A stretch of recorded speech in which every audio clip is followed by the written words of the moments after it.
Dan, how is it too early for me to hop on the new Bennett Foddy-esque? Because I'm sorry, I'm not playing Balatro. It's not happening. You lost the privilege. Why? I'm not playing 3 hours of Balatro while 9,000 people go, hey, you're stupid, do this instead. And like half of them are right, and half of them have no idea what they're talking about. Shit is like insanely frustrating. We loved it though. You show me the incentives, I'll show you the behavior, brother. Back me up, DL Guiga. I'm doing the climbing game. Oh my god. Have I really had Photoshop open for 11 days while I've been gone? I mean, that's just unforgivable. Please turn off your PC. Change things in your life before you ask me to change things in mine. I know one of them is easier than the other, but one of them has more value to you, I promise. Are you not worried about an electrical fire? Bro, that's what the firefighters are for. Not worried about a... Listen, I'm not saying fire doesn't exist. I'm just saying... That's like getting struck by lightning, man. The whole house is fucking wired up. Dude, when you go... this is a real question. When you leave your house, do you switch off the fucking, like, the electrical main? Do you flip, like, a big switch with a large coil coming out of it and blue sparks and stuff like that? That's fucking crazy, bro. Do you live in Little House on the Prairie? In the modern world, you just tank it. If your house burns down, you got insurance. It's that simple. Just to be safe. There's nothing safe about life, man. I turn my dishwasher on, and then I go to sleep. If that fucker springs a leak, I deal with it in the morning. My ass is not gonna live my life to the fucking schedule of my dishwasher. Oh, I can't sleep right now. A machine is washing my dishes for me. You know, we invented it to make our life easier, right? Now I gotta be, oh, I can't fucking go to bed. The dryer's running. What if the fucking dryer lights on fire and we all die? It's not. That's why you clean the lint trap, bozo. This is not gonna be good for any repetitive stress injury. I like a good suffercore game, honestly, right? I think Dan is, he's on to something. You can use Q and E. You can use Q and E. Thank you so much for saving my life. Wait, it's actually with Q and E, it's actually the easiest game of all time. You will come to regret your words and your deeds. Let me guess, the rock's a little slippery. No, not really. We free solo in this bitch. It's slippery. It's slippery. Move over. Anybody else watching this pure ass at climbing? I'm not afraid to be honest on this website. You know, that's what streaming's all about. I'm straight up garbage at climbing. I have been since I was a child. I think I continue to be bad at it as an adult. I have a strong lower body. And I think, like, disproportionately weak grip strength. I also derive no joy from climbing whatsoever. I must have not got the gene expression that makes human beings enjoy climbing. Never really enjoyed climbing trees. Never did great on the monkey bars. I was always more of a slide kid. Tag? I could get down with tag. Of course I can get down with tag. I mean, that's a classic.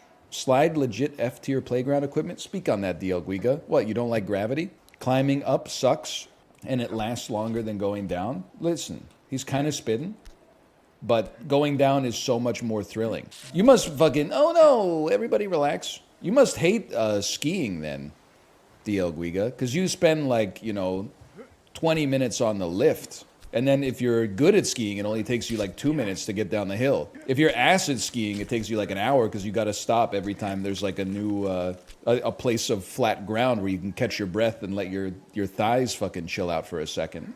Swings are better? Bro, you're crazy. Swing is like, you don't do anything. I know it sounds insane, but like you're just sitting in a chair that's moving a little bit. And also, now this is maybe just me personally, it messes with my inner ear and makes me a little bit nauseous as an adult. As a kid, I kind of liked it, but the slide easily clears the swing. I mean, that's not even up for discussion. Okay, we yes, honey? What happened? You're putting grapes in your Mickey Mouse bowl. She's so real for that. I don't even need to ask her, by the way, because I'm a good dad. I take her to the playground. She'll spend a little bit of time. Yes, yeah, what's up? Okay. I take her to the playground. I mean, listen, we were at the Kennedy Space Center on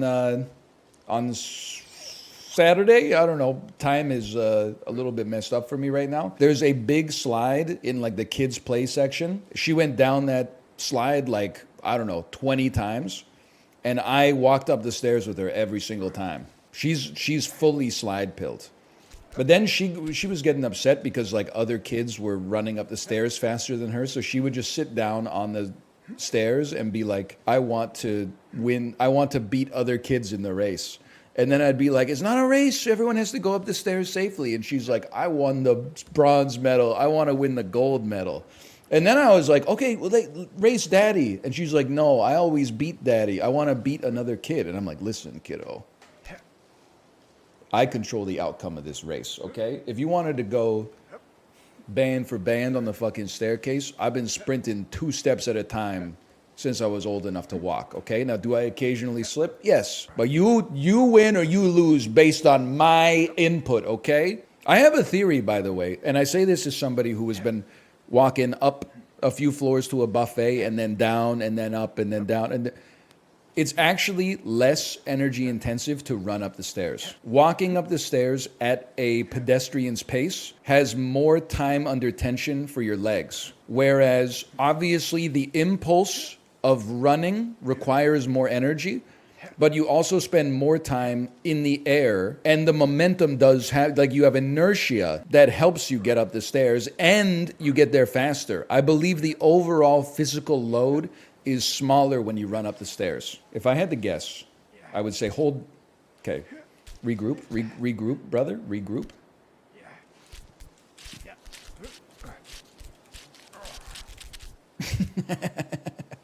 That's so, dude.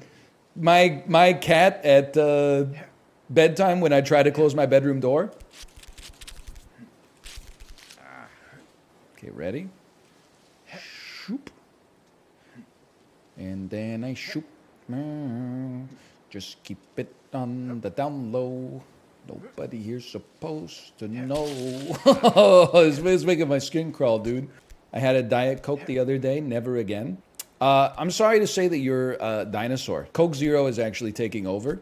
I will say, though, I had a great idea. The only corporation that I respect is the Coca-Cola Corporation. Everybody's allowed to be wrong from time to time. Sorry, but it do be tasting good. Kate saw a guy on the Disney cruise. Americans love to experiment with their fountain drinks. You got to admire them. They're a naturally curious people. They, this person that she saw on the Disney cruise, 80% of the cup, Diet Coke, slid it over to the regular Coke, filled up the last 20% with regular Coke. She said, this guy is an innovator. And then I got to thinking, you know what they need? If they're going to keep making dog shit Coke freestyle machines that like barely work with antiquated touchscreen technology, there should be a Coke machine that is just a dial, and the dial goes from like 0 to 100. And you can choose what percentage of a real Coke you want. Like some, you could be like, dude, I don't want a Coke Zero. Like I've been walking a lot today. Give me like a Coke 32. But then I realized, you know what the problem is? There's going to be some motherfucker at the machine who's going to be working at like the gas pump. And they're going to be like, they want Coke 27, but they're going to hit like 28 and then turn the dial and go like 26 and then 28 and then 26. Then they're going to get to 27, but they've been twisting it so much. They're like, I don't know, 28. They're like, oh, I had it. Well, I was on autopilot, 26. And you're going to be waiting there like, brother, it's an 1/8 of a gram of sugar difference, bro. You can't possibly tell the difference. I love it though. I can feel myself like how fun it would be to, it wouldn't be like a little dial too. Like it wouldn't be like an old stereo dial. It'd be like a fucking safe, like a bank vault dial. You'd go like, it'd be like it wouldn't be some digital no haptic feedback piece of crap, okay? And the most annoying guy you ever met would be like, bro, you can tell the difference. Coke 39 is the best Coke. Yeah, Coke 38's pretty good. Coke 40 is a little rich for me, but Coke 39? No! Coke 39 goes crazy. 2 dials. One is sugar, one is carbonation. I could get down with that. There are times where you just want like TV static, to be honest. Like there's some times I would take like sugar 1, carbonation 100. That's the closest it gets to a cup of coffee. But most of the time, I mean, I think I could be like a Coke 10 guy and then like a carbonation like 70. I want it to be carbonated enough that I cannot chug the can. Like I want one swallow to be as much as I could take without discomfort. We don't do that here, okay? Would you ever do sugar 100 carbonation 0? You're asking me if I'm a hummingbird, and the Canadian Charter of Rights and Freedom says I don't have to answer that question. Sugar 0, carbonation 0. That's just probably the worst tasting water you'd ever experience. What am I doing over here? Is this a different area? What's going on with the water wheel, man? What about a caffeine slider? Dude, a caffeine slider would go crazy too.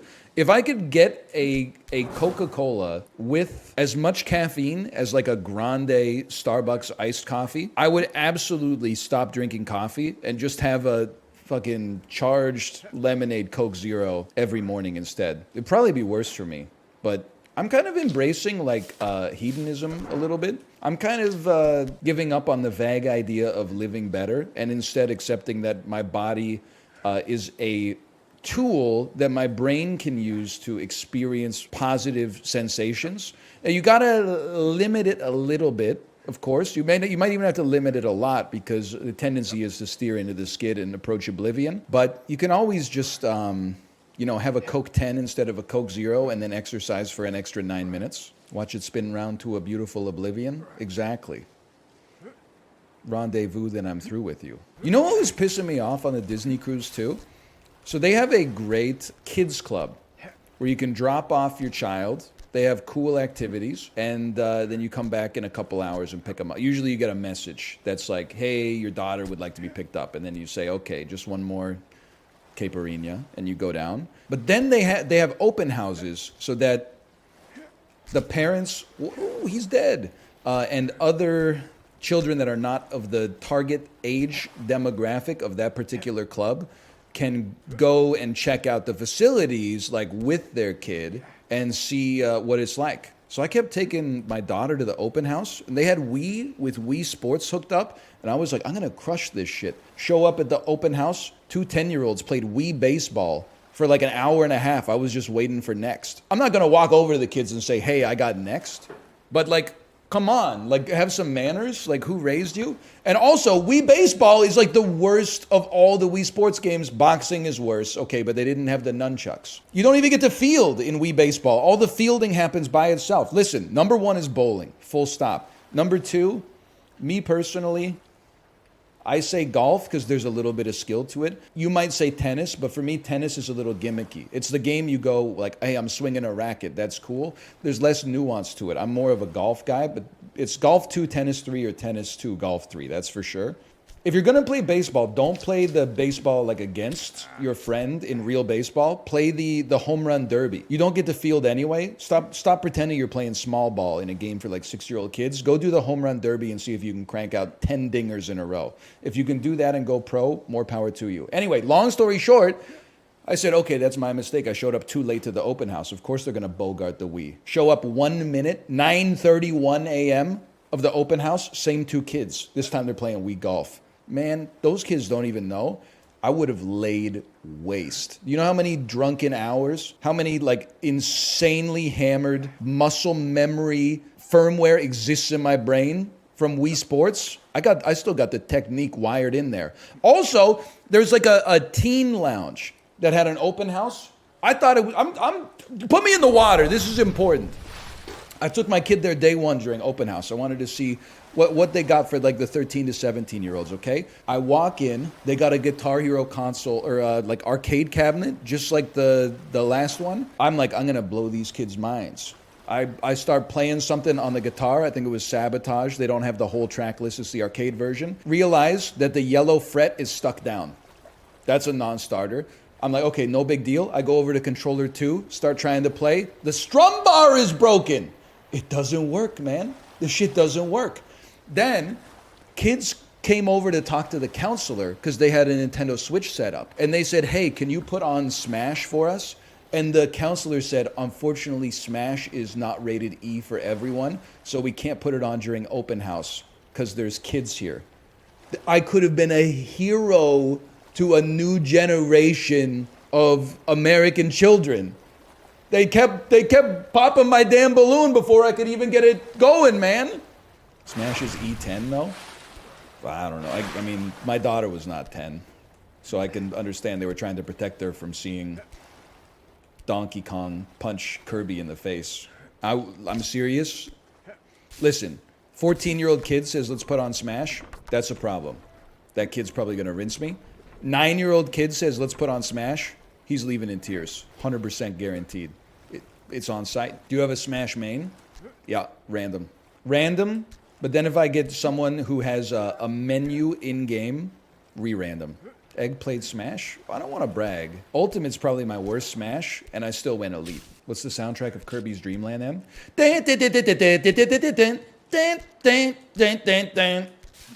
You want to ask me anything about Smash 64 within reason. I'll tell you, maps that you don't play, Planet Zebes. My ass is not playing Planet Zebes. You let them pick the map, you let them pick the items. They're like hammers and Pokeballs only on Planet Zebes. My ass getting Tekken juggled by the damn radioactive lava over and over, but they don't have the audacity to kill me? Come on, man. Who is the best Break the Targets character? Me personally, I don't know the answer to that question because I had friends, so I didn't play much of the single player. My guess is that you could either do some serious work with Fox as a result of his reflector, or alternatively, maybe Link with the boomerang and the bomb. You could get some serious work done. That's my guess. Anyone got, is there an answer? It is Link. Okay, there you go. Who is the hardest metal character to fight? Oh, God. I'm assuming... It's been. Why are you asking me questions about the single player, bro? Who's the most annoying character to play against? That's a gimme. It's 100% Kirby and Pikachu. You get killed by a Captain Falcon, you don't even sweat it. You say, you know what? You went nuts on the table mode. You hit me with a knee, you hit me with a Falcon punch, you hit me with a spike off the edge, whatever. You get killed by a Pikachu, it's just all like back kicks in the air. You get on the edge, you get up, you get kicked. You don't get knocked out of the edge. They do a little jump off the edge, give you a little kick. It doesn't kill you. You barely make it back. He gives you another kick. Come on, man. What input didn't exist in 64 and started in Melee? That's a Melee question. I don't have an answer. I'm going to say C-stick, the smash stick. Because it didn't have a smash stick. Side B, that's true. That's true. It's pretty true. Air dodge. There's a lot of stuff that didn't exist, honestly. Old heads know, man. Old heads knew what we had to deal with before wave dashing existed. You fucking kick the shit out of your friend in Smash. All of a sudden, he's like, oh, it's just because you're controller 1. I'm controller 2. Port priority owns you, little bro. Then you say, okay, let's switch controllers. You switch controllers, you beat his ass. He throws the controller on the ground, stomps upstairs. You're like, it's his night to cook dinner, bro. It's going to be awkward. It's not just awkward because he's mad. It's because he's going to have to apologize and be like, sorry, I got mad at a video game. And I'm going to be like, we've all been there, bro. Just relax. But stop putting disrespect on my name with this port priority nonsense. Your roommate made you dinner? Yeah, a couple times. He made some, are you familiar with mee goreng? He was Dutch. And I guess some Dutch cuisine is also influenced by and also influenced like Southeast Asian cuisine. I will say though, it was pretty, like he was like, I'm so excited to cook you guys dinner so you can taste this. And then my reaction when I thought he was going to buy a bunch of like ingredients from the store, and instead he just opened up a package of spice mix and then poured it on top of some ground beef. But still, it was pretty good. Don't get me wrong. For college, it's pretty good. I wouldn't turn it down now, honestly. It's beautiful. This shit is looking more majestic than Shen Yun. 10,000 years of culture. Did you know that Shen Yun is run by a cult? I don't want to be killed, okay? All I'm going to say, they got a lot of people doing legwork out there, okay? Like, is there really like a Shen Yun in every city? And then also, like, posters everywhere, and then people like leave Shen Yun flyers like in our mailbox. Maybe like once a month, which doesn't make sense to me because it's not like an all year type of thing. Like they're doing the legwork, bro. I don't know what to do. Can you not just reach? Bro, how tall are you? 6'10"? Oh! You know what's also great about having been in the wild for a week? instead of online. I'm just going to say it. You guys are not as tall as you pretend to be. Whenever I've been on the internet for a long time, and then I go out in public, I always expect that I'm going to be like a little leprechaun out there, and I'm going to just be towered over by individuals. I'm literally, I mean, it's a Disney cruise. You got a lot of older people, don't get me wrong, and a lot of small children. I'm like right there in the median. There's always like one dude who's like insanely tall, and he's like, you know, he's going like, we all get it, brother. You're tall. Congratulations. But you're not as tall in the real world as you say you are online. I did see, and again, I'm not basing my entire worldview, wow, on TikTok, but I did see a TikTok where they asked men their heights and then asked them if they would mind if they got measured for the video. Listen, I'm just here to tell you, if you're lying about your height, you got to pick your battles. Because there were dudes out here that were like, I'm 6 feet tall, and then they measured them, and they were 5'7". And you're like, that's not gonna fly, man. If you're 5'10", you might be able to get away with saying you're 6 feet. But if you're 5'7", like, people are gonna know. They might not know you're 5'7", but they're gonna know you're not 6 feet tall. It's that easy. I'm 6'2", but I like to say I'm 5'9" to watch guys sweat. That's actually great tech. I wish I could do that. Imagine being 6'2" and telling everyone you're 5'10" when you meet them. So then when they're like, how tall are you? And the guy's shorter, he's got to be like, I'm 6 foot. You go, well, really? You're shorter than this guy, and you really think this guy would lie to make himself seem shorter? Come on. I like that. That's like a victimful crime. Like, there's no benefit to you except amusement. Really, if anything, both you and the other victim suffer. Imagine if they checked you, though. Imagine if the dude was like, there's no way you're 5'10" because I'm 5'10". And then they measured you and you got called out by being a fucking weirdo who's complaining or pretending that he's shorter than he actually is. They'd be like, why are you doing that, bro? That's weird. Then you replace the tape measure with a shorter one. Oh, so true. Or you know what you do if you're short? You just get a metric tape measure like we have in Canada. You'd be like, what the fuck, bro? I'm like 167 inches tall. I'm like 16 feet tall, bro. Holy. Okay, this is the third doorbell ring. It's 12:30 on a Monday. What's going on? Right, there's laughter. That's good. Oh, but dude, I don't want to say it's Shenyun, because what if it is Shenyun? It's 10,000 years of culture, Jerry. Just reach up. Brother, I'm not that tall. I'm only 6'2". Maybe I'm trying to grab... Oh, wait, well, hang on a second. Hang on.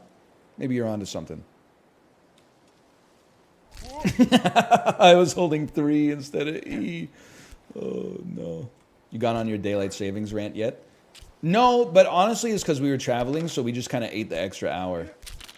Like, there was a time change while we were in the Caribbean as well. So I was like waking up at 6 a.m. Eastern time, which is like 2 a.m. Pacific time. My body's like, what the fuck is going on? And I'm like, don't worry about it. Here's 8 strips of bacon and 4 hash browns and a coffee and 2 Coke Zeros. I threw the kitchen sink at it and said, you know what? You figure it out. That's what you're good for. So yesterday, we woke up in Florida. I guess we lost an hour overnight. But this is, as much as I hate daylight savings time, I hate the time change because it just messes with you for no reason. This is my preferred part of the clock. I prefer the later sunsets, and I don't really care about the time for the sunrise. It's always better to gain an extra hour of sleep, don't get me wrong. But you lose an hour of sleep once, and probably like, especially if you have kids, it kind of fucks up their circadian rhythm for a bit. But once you get through it, those long summer nights, brother, tell me more. It's fucking depressing, bro. Going to pick my kid up from daycare at 4:15 p.m. and it's dark outside. She's like, let's go to the playground. And I'm like, I'm not trying to get killed out here. That's called winter. Move south if it's that bad. Your fucking Alabama ass in the summertime. Hey, the sun's going down. It's 8:10. My Arctic ass in the summertime. Bro, it's 11 p.m. and it's not even fucking dark yet. This owns, man. Let's go on the seawall. You don't even understand the thrill of living far away from the equator. It's majestic, bro. You get the highest highs and the lowest lows. Isn't Vancouver as north as Rome? Listen, I don't want to... That sounds wrong, but it also seems like the sort of thing that you would only type if you just looked it up and wanted to catch me. Vancouver is surprisingly north, considering that the weather is so good relative to the rest of Canada. Obviously, it's close to the U.S. border, but latitudinally, it's fairly north. It's much more north than Rome. Look at that. What did I tell you? Yo, one of the food guessers while you were gone was Japa Dog from Vancouver. Can you explain? Yes, Japa Dog is a famous local, it's kind of like a chain. They have like one sit-down restaurant near the H Mart on Robson Street downtown, but then they got like a few food trucks. They're Japanese influenced hot dogs that really started to pop off apparently around the Vancouver Olympics. And they're really good, bro. It's a little expensive and it's not going to change your life. But whenever I'm at like a festival that has food trucks and there's a Japa Dog truck there, I'm getting Japa Dog. No, it's not really like a Korean corn dog. It's like, it's really just like a hot dog with Japanese ingredients on it. You know, you can get a little seaweed, little Japanese mayonnaise. You can get okonomiyaki style ingredients. You could get a hot dog that's just got a pork cutlet on it with the pork cutlet sauce. It's good though. And the fries go crazy. Hello. Wow, what is that? A what? Can you hold it up to the camera? A little closer. Little right here. Right. Chat, what's this? A paisa. A paisa. It is, apparently it's a paisa. And It's cute. and it even has separate and different hearts. An apple. It has an apple on a chef hat. Oh, this is so cute. So cute. This is the best surprise. It's the best surprise. I'll sleep with it. Aww. A lycanthrope. A porg. Okay, hear me out, guys. Rome is 40 degrees north, New York City is 41, and Vancouver is 49, so I was way off. You know what? We stand someone who's not afraid to admit that they were, I'm not even gonna say incorrect. I'm gonna, because you pled guilty, I'm gonna plead you down to mistaken. Certainly not wrong, which is a capital offense. It's hard to tell, too, because you got that big-ass ocean between us. I mean, Atlantic Andes are kind of annoying because they're always talking about, like, how big the Atlantic Ocean is. And, like, Pacific Andes know, like, it's not that big. It's like, you literally fly from New York City to London in, like, 5.5 hours or something. That's crazy. Is this you? It looks like me, right? Yes. He's got the same back of the head. But can I tell you a secret? What? Daddy's back is hairier than that. Wow. I'm trying. Good luck. Thank you. Is that still the same rock from 30 minutes ago? DL Guiga, don't bait me. Isn't the S&P 500 in the same place it was 30 days ago? Yeah, your ass probably, well, maybe you're still on paternity leave, but either way, your ass theoretically still goes to work every day. Sometimes it's about the effort, it's not about the result, okay? No work till August? He's embracing the European lifestyle, and I love that for him. I should have a kid. You should, but listen, after being on a boat with other families that are on vacation, I'm here to tell you something. I think you should stop at one. Every family I saw, myself included, that had one kid, it's like you're getting the spiritual nourishment that comes from parenthood, but not the incredible amount of stress that comes from managing two kids at the same time. One kid, two parents, when you're parenting at the same time, it's great. When somebody needs a break, one person takes off, they do their own solo thing for a bit, and you're one-on-one. It's not like, you know, it's tough to manage. You're not outnumbered. Some of the families here, two kids, they seemed like they were doing great, don't get me wrong. Once they get up to, like, and I'm not insulting your way of life, don't get me wrong, but, like, 3 kids, 4 kids, I'm like, literally your only job on the cruise is to, like, go eat whenever you want. Except at dinner time, you have to be there at like 5:45, and they were freaking the fuck out, bro. And I'm not blaming the parents. I mean, it's hard. Like, the youth brain doesn't work in the way that the society is designed to work. I can see it changing as they get older. But like every parent we talk to says it's different. My sister-in-law says 2 kids is easier than 1. It's harder at the outset, but then when they get older, they do a good job of like raising and playing with each other. That makes sense to me. But then we have friends who have 2 kids, and I was like, is it easier or harder? And they said it's exponentially harder. Well, I don't know what to believe. It turns out that, you know, it's probably different for every person. It's probably different for every kid, too. I will say, this is yucking others' yums, but I think that because it is people that you make fun of, chat, you're going to agree with me, which is where we have to examine our own biases. When I saw people my age on the Disney cruise that were there without kids, I was like, brother, what are you doing here? You're really waiting in line for 45 minutes to take a picture with someone in a rat from Ratatouille costume? You're 35 years old with no kids and obviously some disposable income. Go do whatever you want, okay? But like, go get some culture or something. We're stuck here. In a good way, I was very comfortable, don't get me wrong. But at the same time, like, the options have been like gated off to us for now as a result of the fact that we're traveling with a 3.5-year-old. We're making family memories. You guys could be taking a pill in Ibiza. Like, Mark Ronson? No, Mike Posner, thank you. Grab. Yep. Try again.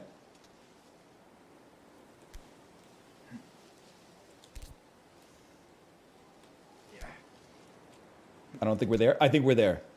It's crazy reading about how low Korea's birth rate is. Well, Kate's been talking to me about it too. I guess it's been in the news lately. But I'm like, I don't know. I'm a systemic kind of guy. I'm not a great man of history kind of guy anymore. I'm a systemic Andy. I think that if you want people to have kids, you should give them some incentives to have kids. There's like no incentive to have children except the one that was like baked into our genetic code. Like now it's expensive, it sucks up your free time. Now as a parent, you know that your neurological structure changes when you have a kid and you're like, I don't really want to, like, I can't imagine my life without it. But like the system that surrounds us is not, I know how this sounds to people that don't have kids, but I'm serious. There's not that much scaffolding to help parents out. If they want us to have more kids, should fucking make childcare easier, make school easier, and fucking, I don't know, buy my parents a house out here. My ass on the airplane hearing the moms talking to their kids. Yeah, tomorrow you're going to go stay with grandma and grandpa. Yo, fuck you, man. Grandma and grandpa ass. We do need government-mandated grandma and grandpa time. 200 billion is peanuts. Diego, what are you talking? Oh, you're talking about with respect to the U.S. government. Okay, that's probably true. What's $200 billion between friends? I also feel like I'm genuinely, like, obviously I'm biased from the experience I had in South Korea.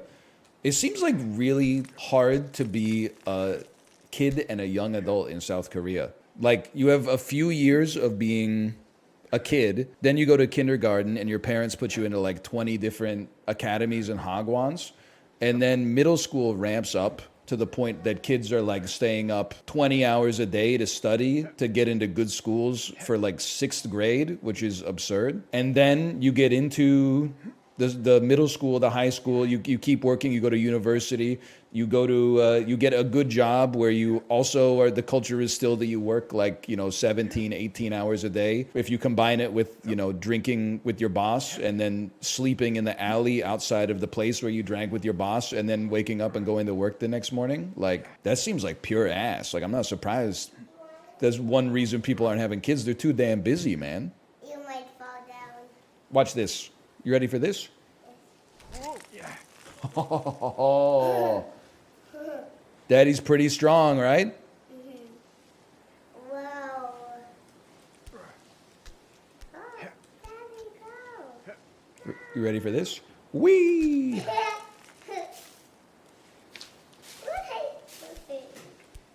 I'm climbing down. I know, I'm climbing down. It's like a dinosaur here. Okay, careful, honey. Don't get scared, okay? This has a skull on it, so it might be dangerous over here. They might try to scare us. Oh, I fell.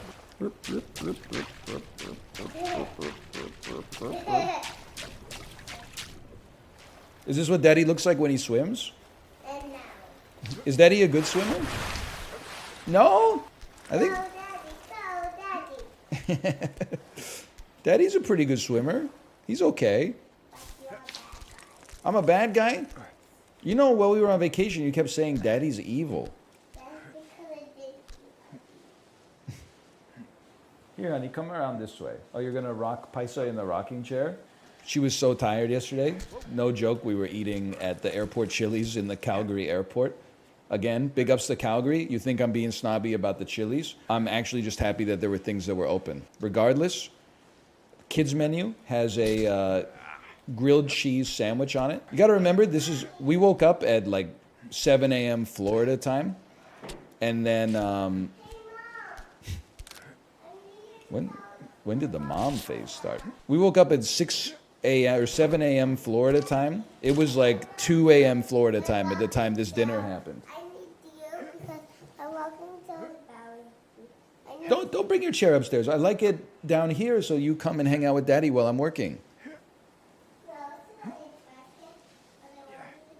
You don't sit on my trash can. That's for garbage. Don't take it upstairs, honey.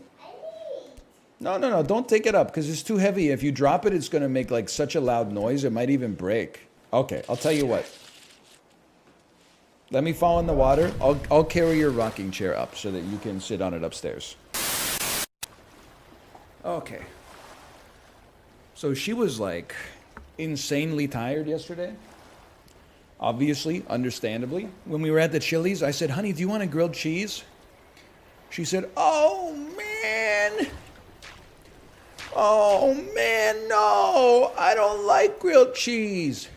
And I said, what do you mean you don't like grilled cheese? You eat like 3 grilled cheese a week and you like it. She said, no.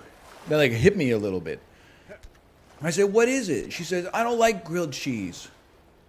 I like grilled cheese sandwich. And I was like, oh, sorry. I forgot. Grilled cheese sandwich. Jus d'orange. My mistake. Then when I ordered, I said, my daughter will have the grilled cheese. And then she like whispered in my ear. She's like, grilled cheese sandwich. I said, she'll have the grilled cheese sandwich. And she was like, he got me. Let's go. Kid thought she was getting like a halloumi or something like that. Don't flatter yourself. It's Calgary's airport Chili's. YYC, honestly, not that bad. Honestly, I was becoming a caricature of myself. I hate to admit it, Vancouver and Calgary have a bit of a rivalry. I say rivalry because I consider it to be good-natured ribbing. I make fun of them for being yokels, and they make fun of us for housing being insanely expensive. And I say, thank you, sir. Because I have one. You're basically complimenting me at this point. So basically, we always win when I construct the bit. But when I was in the airport, I was like, brother, how is Vancouver winning best airport in Canada year after year? Because YYC kind of seemed, it was cooking it a little bit. It was bigger. It seemed like, well, I mean, I only flew in once, but had like lots of open restaurants. Had a cool Pentaveret-style tram that took you from terminal to terminal. Sorry, I didn't mean YVR is the one that, it's Vancouver. That wins Airport of the Year in Canada every year. And I've always been like based, because it clears fucking Toronto. Toronto's bad. The great thing about Toronto, you're like, thank God it's not Montreal. Tram in an airport equals poorly constructed airport. Okay, Squeaks, listen, we already have one pedantic economics guy here, okay? It's me. And then the chatter that fulfills that role is DL Guiga. I think a tram in an airport can be... Sometimes I think it's necessary. You ever realize, like, how amazing an airport is? The inside of an airport is so mysterious to me. You go to the ticketing agent, you... Boop, scan your boarding pass, you give them your suitcase, they put it on a conveyor belt, the conveyor belt gets sucked up into the back. You then go through security, get on your airplane, fly, land, and then you see a conveyor belt coming out from the guts of the airport that brings your bag back to you. I understand that it's not conveyor belts like all the way, like they put it on the plane, but at the same time, I'm like, what? This must be a fucking mess back there, bro. And you're not allowed to see it at all. You're not allowed to go back. I was kind of pleased with YYC. I was not pleased with the Orlando airport. There's still something's not right there, okay? Now listen, it took us an hour. We landed at 12:40 a.m. last week. It took us an hour for our bags to come out on the conveyor belt in Orlando. Oh, that's the airplane. The airline handles that, not the airport. Oh, really? Because the same airline seems to be getting your luggage out in 5 to 10 minutes when you're at any other airport in the world. The Orlando airport, apparently not. I know it's the back rooms back there. It's the airport. It's hell on earth. It's dog doo-doo. It's Florida.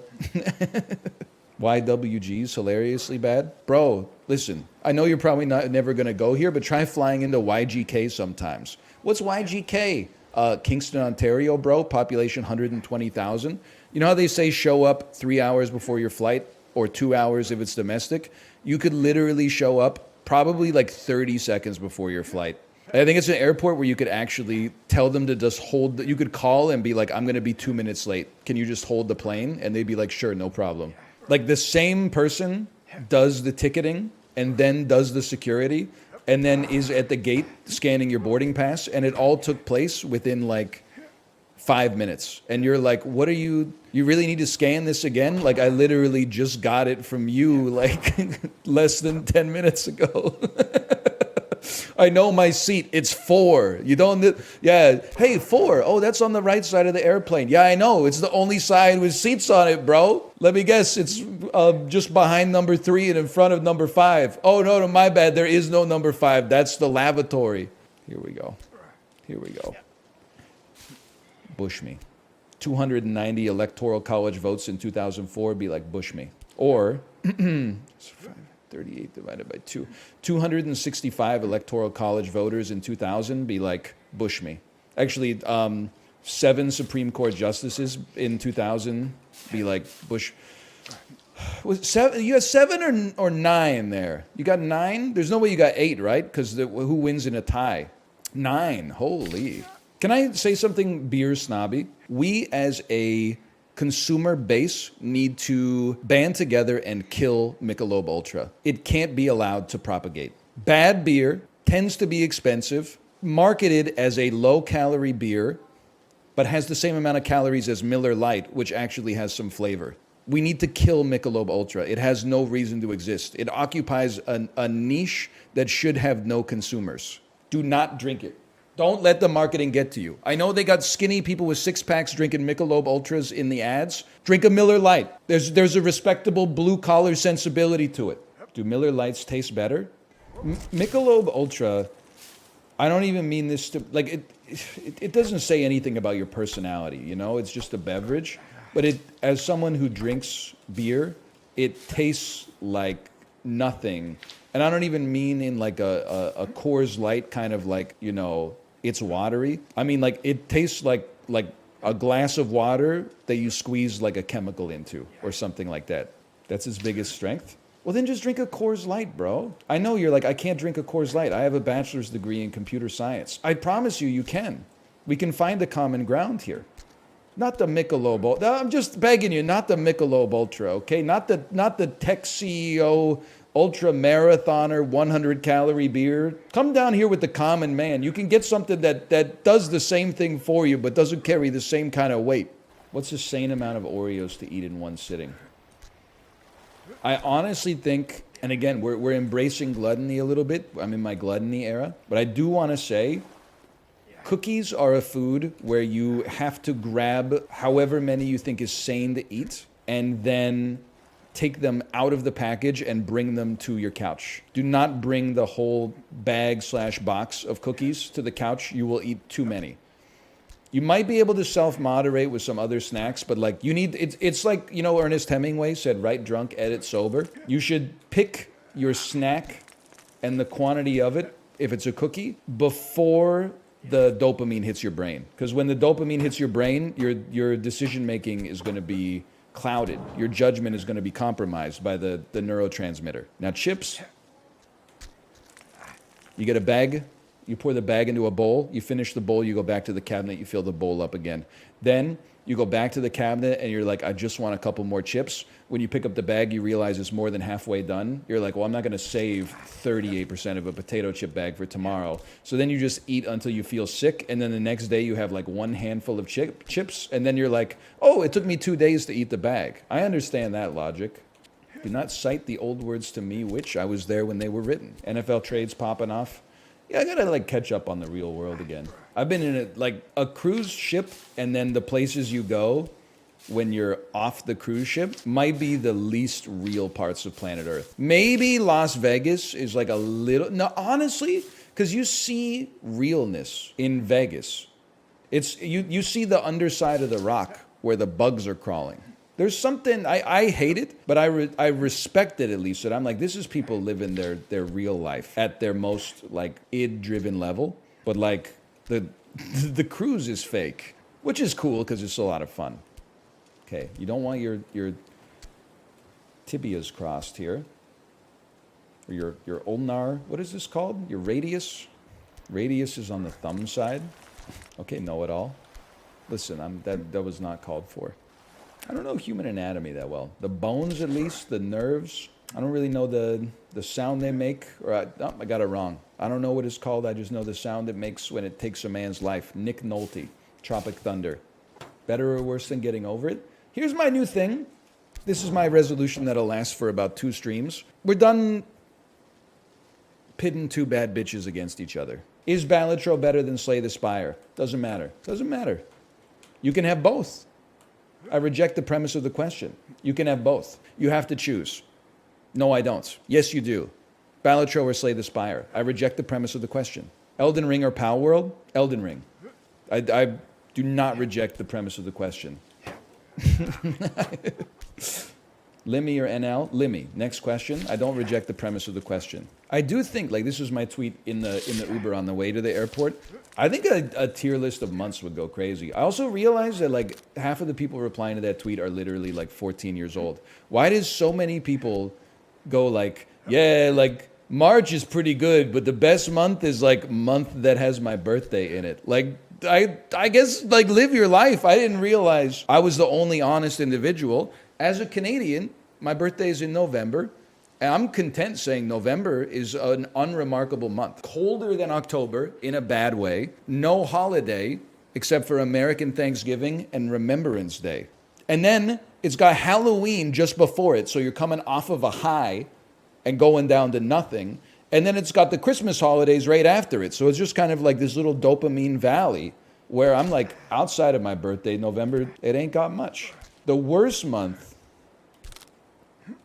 I was happy to see there was basically a consensus. The worst month is February, and January is close behind. Like January at least has New Year's. February has nothing, man. February is just like, it's like the surplus month where we're like, how many days do we need to round out the year? It's cold as fuck. People are like really getting excited for Groundhog Day. Come on. March, you compare it to May. If we went May to March, we would be like March sucks ass. But the fact that we're going February to March makes March seem amazing. Sun's so bright right now. Yeah, it's raining, but like the weather's pretty nice. It always feels better to ascend out of winter than to descend into it. Like if it's 10 degrees Celsius in March, you're saying, brother, maybe it's shorts weather. Maybe it's shorts and t-shirt weather today. When it's 10 degrees Celsius in October, you're like, I need my winter coat. Like there's a very different feeling depending on the way the direction that you enter the temperature.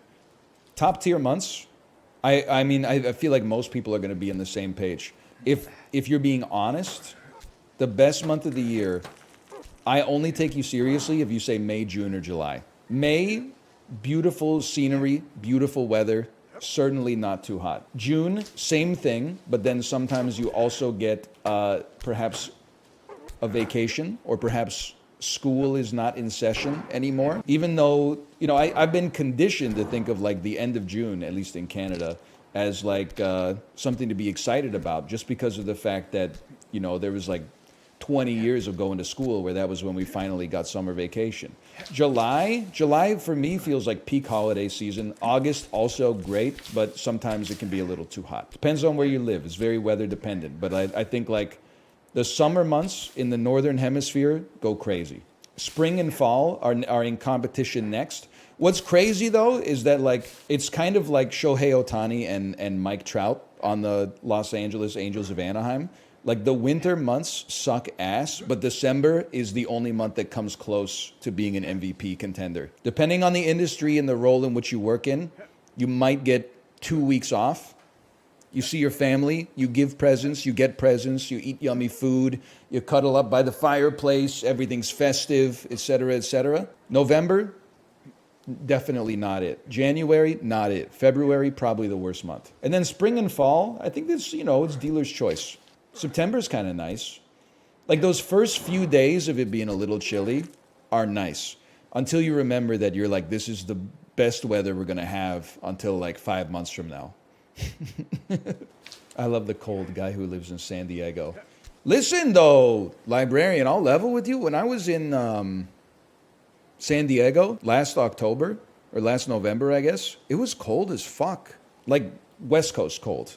Like I was wearing a sweatshirt and I was like, I should have brought a jacket. Like you're California, bro. Be hot. Why are you always talking to a librarian and not regular chatters? Ask better questions. Make better comments. God, hurtful. I don't know. Why am I always fucking calling my parents instead of just like a random person? Because I have respect for them. We have acquaintanceship or a relationship where communication, it comes easily. Of course. And now I have size 32 feet. Check, could this possibly be real? Is that like Guinness records worthy? Like that's huge.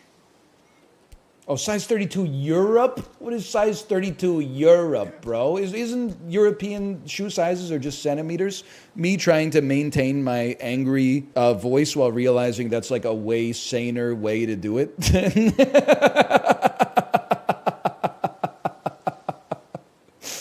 I'm like, size 45, I don't know what centimeters? Yeah, okay, that makes a lot of sense. Instead, I gotta go.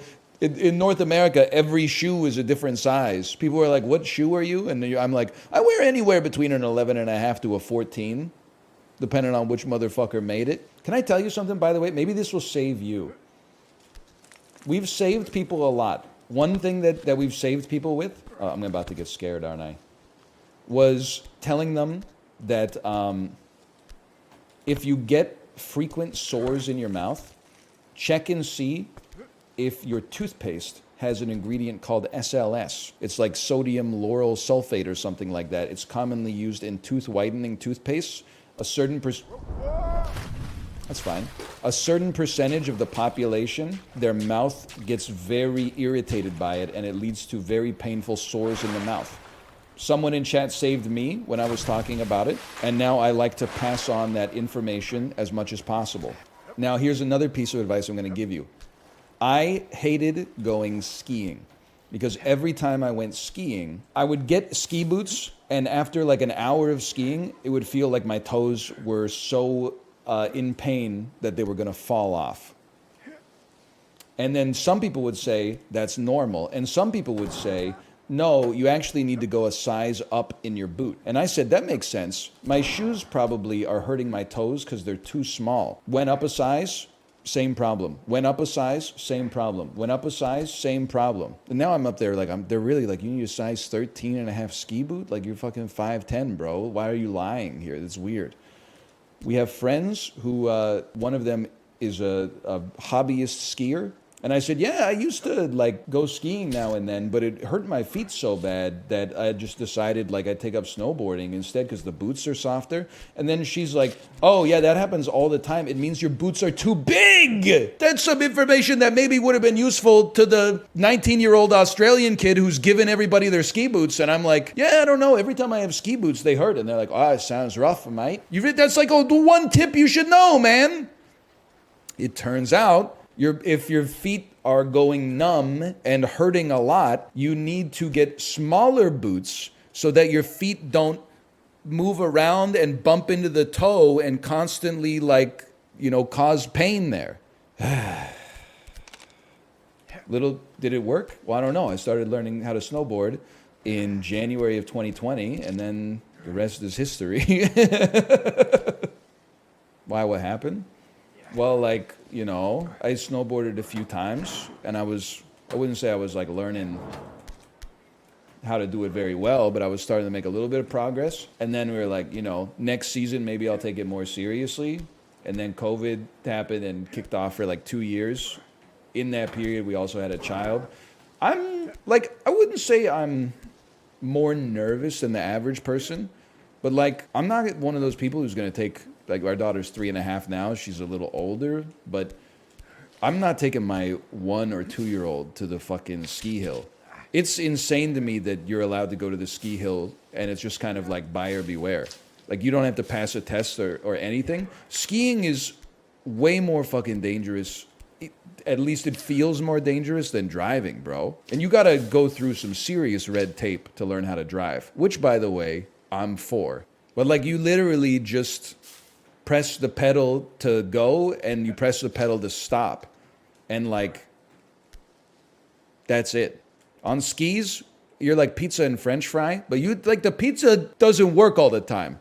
Sometimes you really got to dig your feet into the crust, and then you're like, you're skiing like through trees, basically. Like, even the tracks that are like well maintained, you're like one sneeze away from going over the edge and like being face down in a snow pile or something like that, or smashing your head on a tree trunk. Helmets exist? Oh, well, I guess nobody's ever been injured or killed skiing then. You know, 2 can play that game. Helmets exist, motherfucker. Discourse Andy. You in debate club in the 9th grade. Helmets exist. A+. Nobody's ever tried that technique before. Shouldn't we all wear helmets when driving? I don't know. It's one of those things where I'm like, I don't think it could help. Yeah, you're right. That's what the airbag is for. It's crazy the airbag comes out in time, man. Skiing is actually not that dangerous. Well, here's the thing. I agree with what you're saying. You know, probably tens of millions of people do it every year and don't get injured. But at the same time, it kind of is that dangerous on the scope of like comparing it to other activities that people tend to do. Like, when you're skiing, at any given point, you're like one leg cramp away from possibly being in a dangerous situation. I was feeling like that when I was swimming, too. I did a lot of swimming while we were on vacation. I can swim. When you're a kid, you like, I don't know, you're just buoyant. And also, like, in better cardiovascular shape, and you weigh a lot less. As an adult, there were some times where I was like,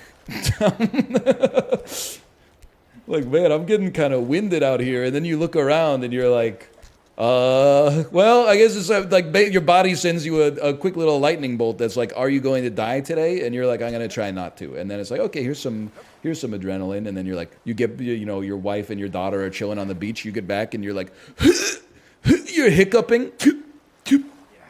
Hey, how was it out there? It was good. It was good. I had a good time. So relaxing. So relaxing. I'm very comfortable in the water. But it's more like, I'm not even necessarily suggesting that they're dangerous. But I think that, like, it's insane to me. Well, I think they are dangerous, and I think some people are being disingenuous. But I also think the fact that they don't make you take the necessary precautions to prove that you know how to ski before you get on the mountain is fucking insane. Now, I don't know how they would implement it. I'm merely being an observing problems Andy, not an offering solutions Andy. But I learned to ski on a field trip when I was like 10. When you're a kid, you just fall down, get back up again. You're never going to keep me down. Kate was like, it'd been 15 years since I went skiing. She was like, do you want a lesson? I was like, no, I know how to ski. You go up the fucking gondola, start skiing. I'm like, I don't know how the fuck to ski. And the trail is like wide, and some of the trails are really, really wide. But even then, you're like, you got to rely on people to take like a consistent path, like a predictable path. Because, no disrespect, really good skiers, you guys are annoying as fuck. I'm sure some of you are like very professional and you're like, I'm going to give newcomers like a wide berth. But some of you are like shithouse drunk or on mushrooms and are just zooming down the mountain at like Mach 500, coming like a centimeter away from everybody else on the ski hill. It's very intimidating as somebody that's trying to learn the damn ropes. And here's the thing. I wish I wasn't there either. I wish there was like a more self-contained environment where they were like, you got to Gran Turismo and get the C-class license before we like, you should have to like scan a QR code that they give you when you've proven proficiency, and then the chairlift opens up to you. The fact that they let you make the mistake of going up the mountain is crazy. You need a license to ski? Well, I'm just saying, you know, like for the safety of everybody, it would probably help. If you, like, there should be, here's what I'm thinking, okay? There's a proficiency ski hill. When you ski down it, the instructor, there's like a guard at the bottom that watches the whole time. If you make it to the bottom and you appeared to be comfortable, they give you the password. They go like, Stroopwafel. Then you go to the ski chair and you got to say the password in order for the chair to open up. Otherwise, they put you on the lift that goes to the proficiency hill. And you can do the proficiency hill as many times as you want, of course. Also, I thought I had something else to say, but maybe I don't. Then people die on the proficiency hill. Skill difference. Oh, I remember what I was going to say. The other thing is, like, there's, like, activities where if you get in, like, over your head, you just back the fuck out, right? You're like, I'm not built for this shit. If your ass is like, I'm going to run a marathon, and then you get a mile into the run, and you're like, I don't know how to run, you just walk off to the side and, like, disappear into the crowd like Kaiser Soze. If you go up the gondola and you ski a little bit down, there's only one fucking direction you can go, dude. Your ass is not going to climb back up the hill to get on the gondola and ride it down. You got to ski down to either the bottom of the hill or the next gondola station. Like, you got to go, man. I've walked before and it's miserable. My fingernails hurt just from watching that. I mean, I don't know if I've walked down a ski hill, but I've definitely, like, gone up to the top of Whistler and then skied like 2 legs of the 17 legs down and been like, brother, fuck this. And then just gone and rode the gondola down to the bottom instead. I mean, I like the sensation of skiing. It's just kind of like, sometimes it's just too intense.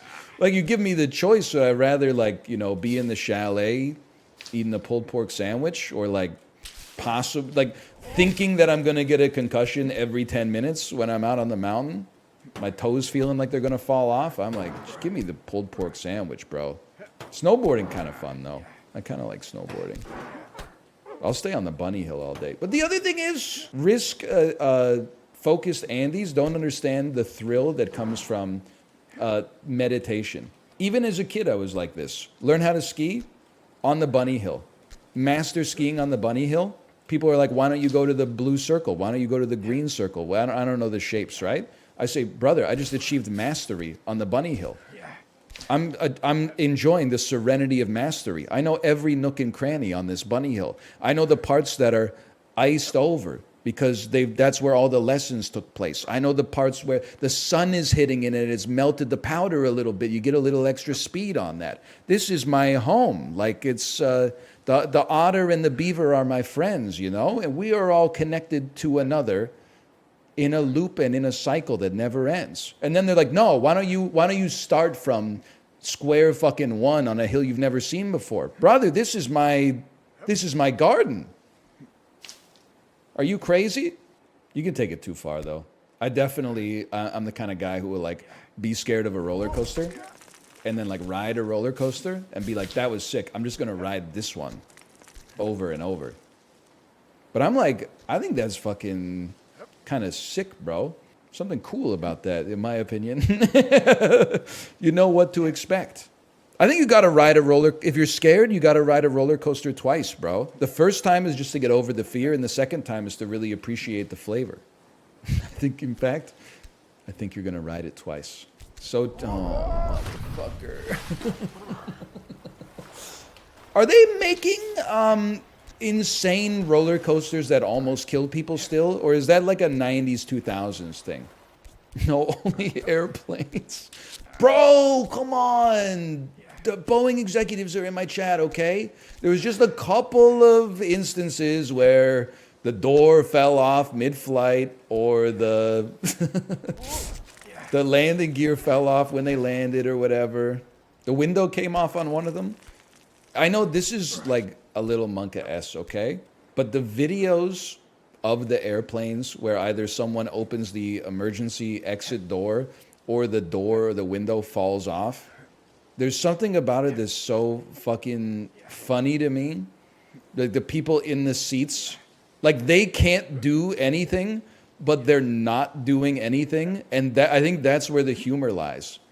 Because they're like in an airplane and the wind is going, it's like minus 50 degrees Celsius wind whipping at like 500 kilometers an hour. And they're just sitting in the seats like, and I know you're going to say like, what do you want them to do? And that's the thing, they can't do anything, but like, you're like, what would you do in that situation? I'm like, I would do the same thing, but I'd like to think that when I landed, I would be like, how about that? That was something, huh? There's something about it, man. I don't know how to describe it, but it's like, it's just something you don't see. Oh my God. It's something you don't see every day.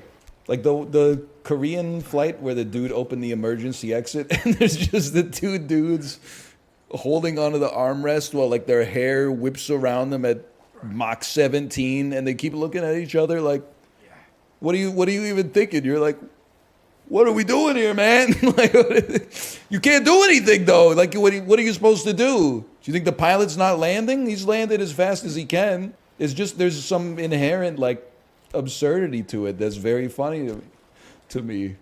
Also, why the fuck are so many people opening the doors in mid-flight? Stop it, bro. You know what I'm realizing is I was always told or operated under the assumption that because of the pressurization in the cabin, you physically cannot open it. I'm realizing that that's just something the flight attendants told people so that they never tried. Because it turns out like pretty average dudes are just ripping that shit open. No matter, like it can't be that hard. Like it wasn't Brian Shaw. He's got something to live for, right? Like it's just a guy who got on the airplane. What kind of guy are you? Well, I'd like to think at a low enough altitude, I could crank that thing open. I wouldn't, because like, I mean, A, I don't want to, and B, I don't think that's fair to the other 200 people that are just like trying to get home or go on vacation or something. Like, I'm no longer afraid of flying. I used to be, and then much like the roller coasters, I did it enough where now I'm like, it's fun, or at least there's things to enjoy about it. But like, if the worst part of my latent airplane anxiety, I'll actually say something in the airplane to myself like this. That's like, if I'm going to die in a plane crash, please God, let it either be on takeoff or Vancouver, or takeoff or landing in Vancouver. Let me at least die like at home. Can you imagine if, like, I would be pissed if I died on like the first leg of a trip that had like 2 layovers. You're like, my ass really was trying to get from Orlando to Vancouver and I died in a plane crash in Minneapolis. That's fucked up. That's not where I started or where I was going. That's why they should only have direct flights, bro. You're like, my ass didn't even want to be in YYC. And then all of a sudden it's so, I was decapitated in a overhead luggage bin snafu while taxiing at Calgary International Airport. No, thank you, bro. Let me experience a rapid depressurization of the cabin on approach to YVR or something like that. Apparently, the guy who opened the door on the Korean Air flight said he couldn't breathe and he wanted to get off the airplane faster. No joke. I'm not saying you have to hand it to him, but they should just open the emergency exit doors during deplaning. Get everybody out of here a little bit faster. That's not an emergency, though? Well, if it's not an emergency, it's just a door. But I think... I got a bone to pick, man. Why do we have so many doors in society that say emergency door, alarm will sound? And then when you open it, no fucking alarm sounds, bro. Even the doors are lying to us now. Like, I need to leave. Now I got to walk down a staircase and out like 17 different foyers just to get to a door that doesn't say the alarm's going to go off. They're silent alarms? Okay, then, like I give a fuck. Let your silent alarm go off. What are they going to do? Arrest me for using the wrong door to get out of the Kennedy Space Center? I don't know how the law works in America. Neither do the police. Oh, man, you got me. Have you actually opened those doors, though? Yeah, well, here's my experience. In college, I started opening those doors when appropriate, right? I would say 1 in 8 actually have an alarm attached to them. And honestly, it's a boy who cried wolf situation. Sucks for anybody who had their serenity ruined by that alarm going off. You should tell the fucking door manufacturers to stop crying wolf. If 8 out of 8 of them had an alarm that actually sounded, my ass would not be opening that door. When there's an 86% chance that no alarm's gonna go off, you show me the incentives, I'll show you the outcomes, brother. Okay, nuts on the table. If they made a 24-hour Costco, you think that bitch is still gonna be busy at 2 a.m.? Guaranteed? Fuck. Yes, because I'd be there. Dude, that's what people aren't ready for this. I was kind of hoping, like, I don't really care if the Wendy's Corporation lives or dies, but I kind of wanted to see surge pricing happen at Wendy's just to see what effect it would have on the restaurant. Because it's one of those things you come up with when you're like high as fuck. And you're like, if nobody's buying filet of fishes, then shouldn't the filet of fish be cheaper? I feel like you would see people that are like, they know that the surge pricing kicks in at like noon. So they fucking go at, you see a lineup of people waiting in the parking lot at like 2:59 p.m. when the lunch rush is over. I'm with you. I know it would only work one way. And you would be like, you'd anchor on paying lunchtime prices for a Baconator. And then like if you were ever there at like 2:30, you'd be like, yo, the Baconator's the same price it used to be. I'm saving so much money. But in a perfect world, could be kind of interesting at least. Now, do we live in a perfect world? I don't know. Did you know Costco says it opens at 9? I always go at 8:30. They're open. I leave at 9. No lines. Is that true? I mean, I'm not in a position to be going to Costco at 8:30 a.m., but that seems like a life pro tip for sure. Wait, do they make you pay for the food, or do you just take the stuff out through the front door? I do have to say something about Costco, okay?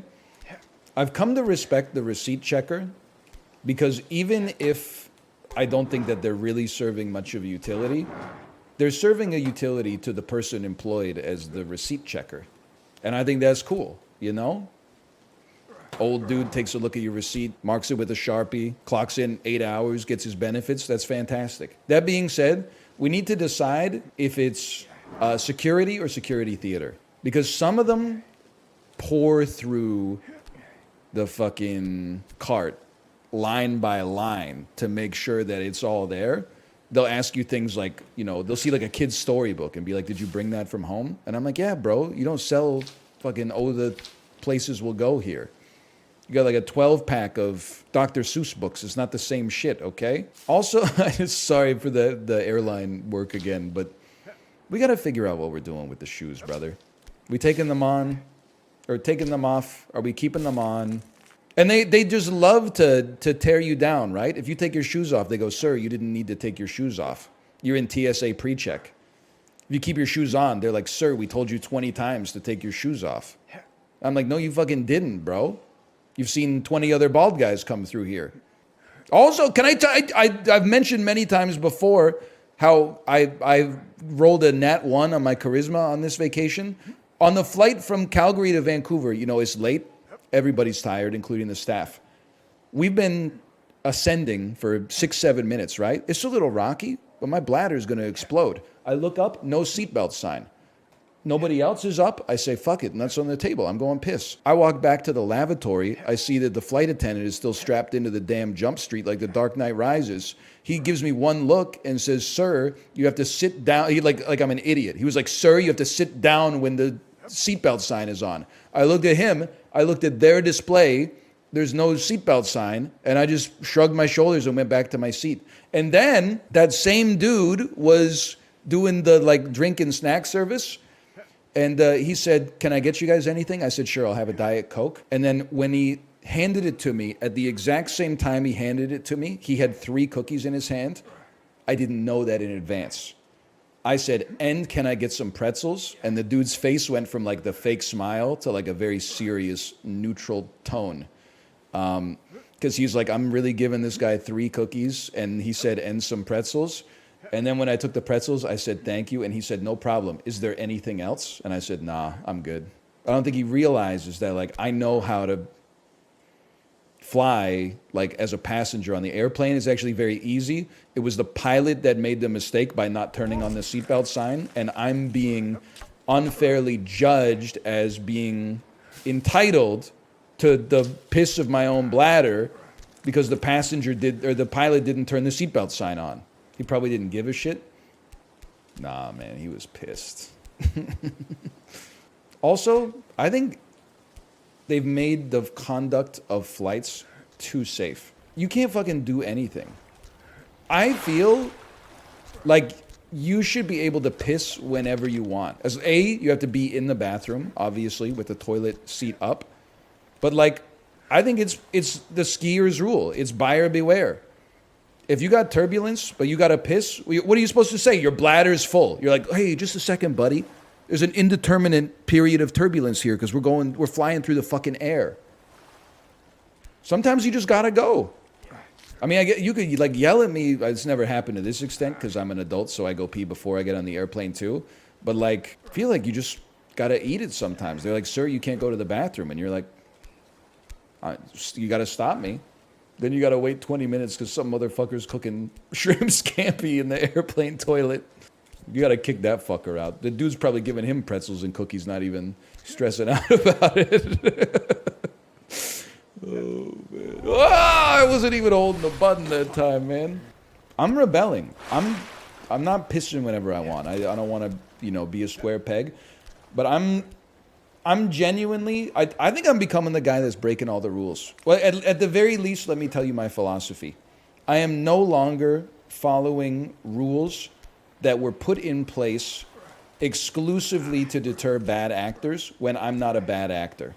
If a rule is just in place to ensure compliance for no reason, I will not be doing it. But that's okay because it's not a problem. I will not be putting my phone into airplane mode unless it's low on battery. I'm sorry, it's just not going to happen. Planes would be falling out of the sky if that took place. I will not be doing the survey after a call with an AI customer service representative from Gaylord Palms Hotel in sunny Kissimmee, Florida. Why not? Because fuck you, that's why. I don't want to. Is doing a survey a rule? Listen, buddy, it's not a fully realized worldview yet. I'm figuring it out as I go, okay? I got a lot of stuff that they don't come up with the campaign in like one day. Unless you're Vivek Ramaswamy, in which case, I hope that was only one day. Or day one. Right, Squeaks? I don't know if you're still here. And I'm sick of all the signs in the bathroom telling me what to do. How you think I'm going to take advice from someone that can't even make like doors that don't have 3-inch gaps? So everybody looks at my cock while I'm in the toilet taking a diarrhea shit? You're not a trusted source for information.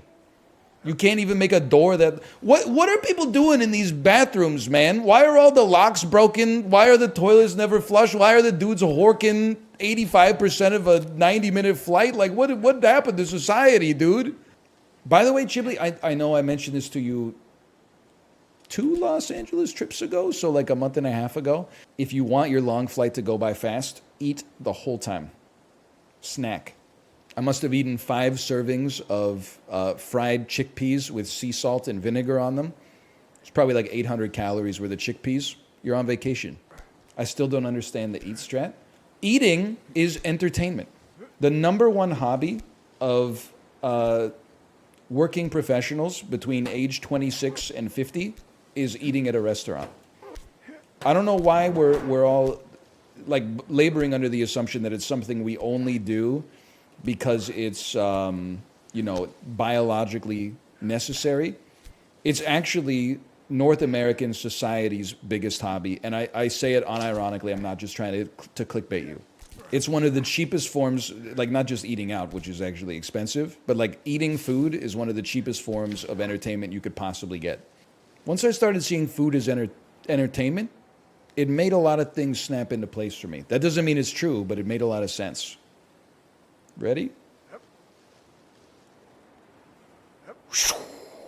Not even close. Not even close. I think we did pretty good, man. We've been live for almost 5 hours, and I barely forgot that I had spent 2 weeks like only uttering like my dessert order. I think we did pretty well, man. Well, in quips that didn't really go off, but You had the wrong crowd? You're telling me, brother, you will not catch my ass heading down to the Walt Disney Theater at 8:45 p.m. to see a dude who won Las Vegas Comedy Magician of the Year 2 years running. It's just not going to happen.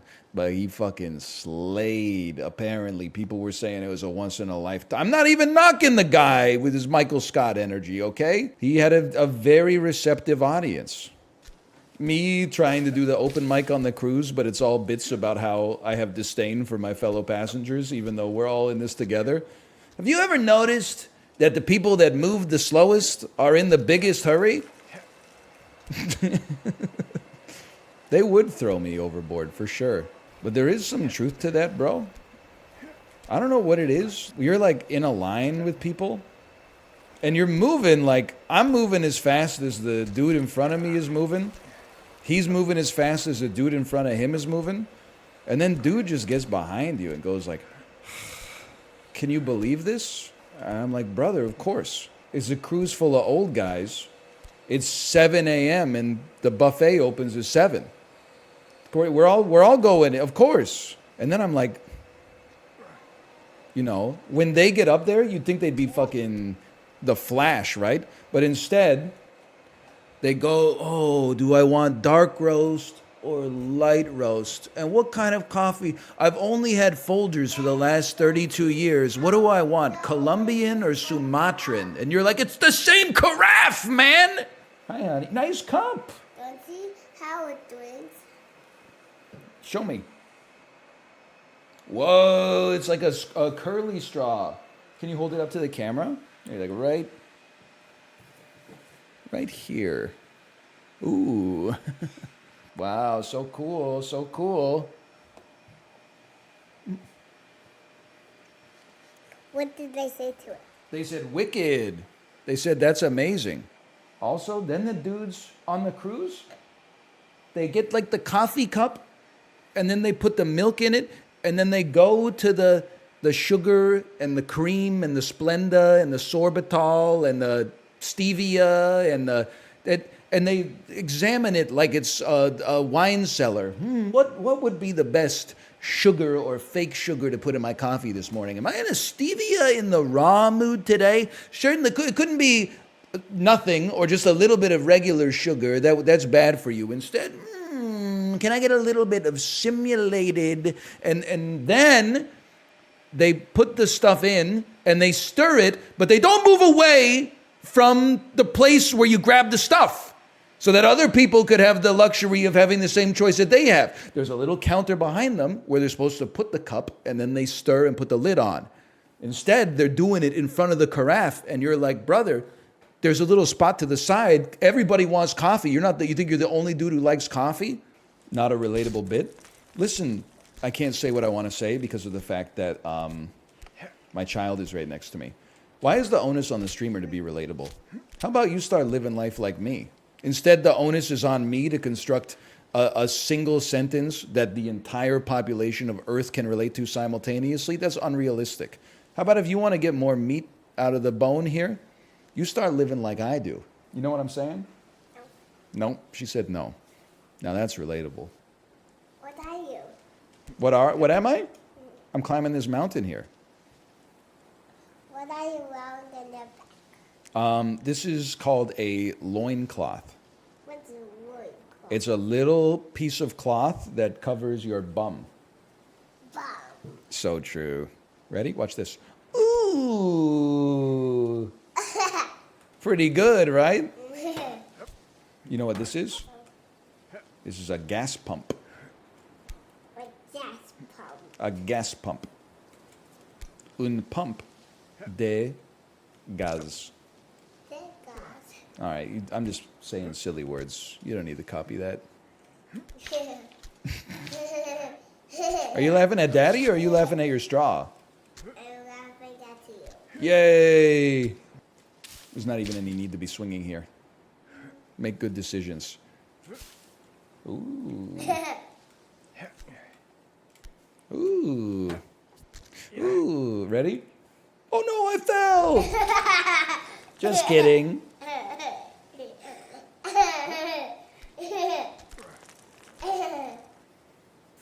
Look at, I'm like, I have to answer a question. Hello? I know the answer. Up one, okay. Oh no, I'm falling.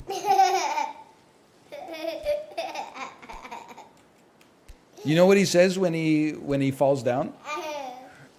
Ouch! Wahoo!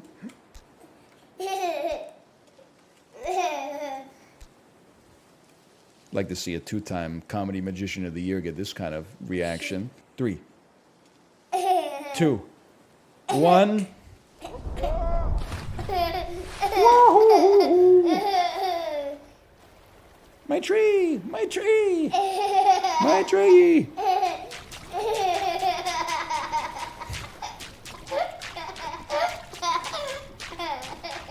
It's so funny that like chat is laughing at this and they're like, wow, like the mind of a child is so innocent. But it's like, what do you think you are, bozo? You're watching the same thing and going, ha ha ha, it's just a little bit more sophisticated.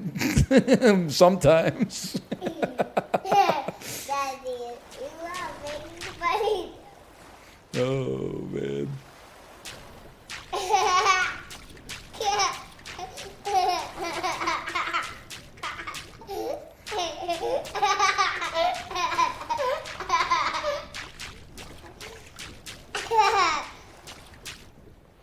Oh, man. Pretty cool game, right? Goodbye. Can you swim down? Of course, watch this.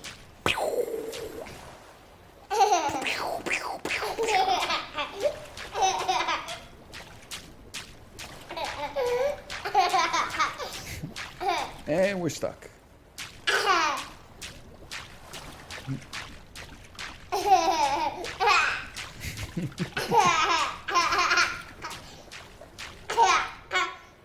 No, my rock.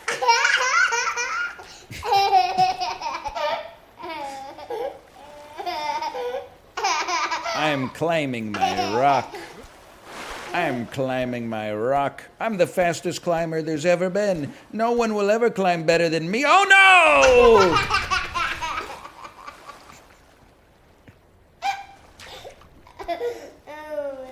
I'm climbing my rock. I'm climbing my rock. I'm the best climber out. Oh!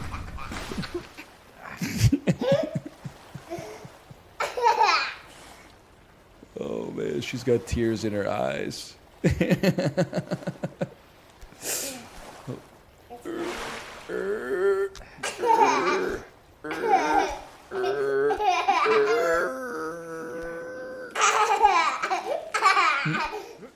I can make it. I can make it. I can make it. I can't make it.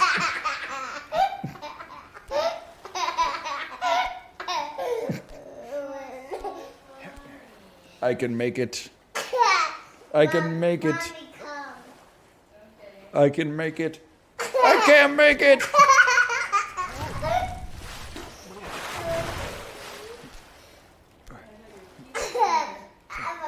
Oh, thank you. Okay, let me see. Okay, here's how we do it. I'm climbing my rock. I'm the best climber in the world. No one will ever climb better than me. I'm gonna be the best climber in history. I'm climbing. Oh no! Mommy, take me up. What is he doing? Look, it's your hula dance, honey.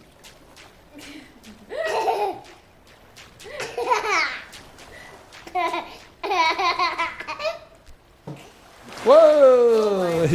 That's why you're not supposed to sit on the garbage can lid. You're supposed to be sitting in your rocking chair.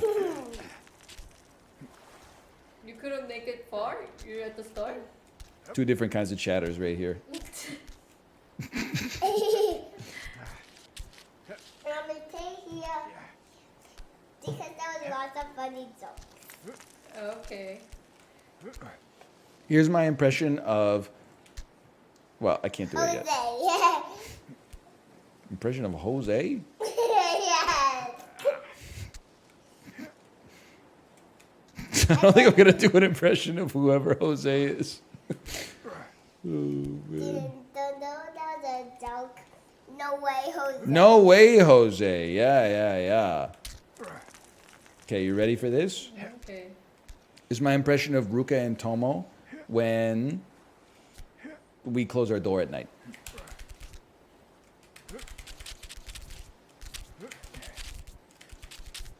Okay, that one, this is why they go on tour. This is why comedians go on tour. Some of the jokes that you think would work do not work. But sometimes you just gotta go like this. You just gotta go, I'm the best climber in the world. I'm the best climber in the world. Oh no, I fell! And we got him back.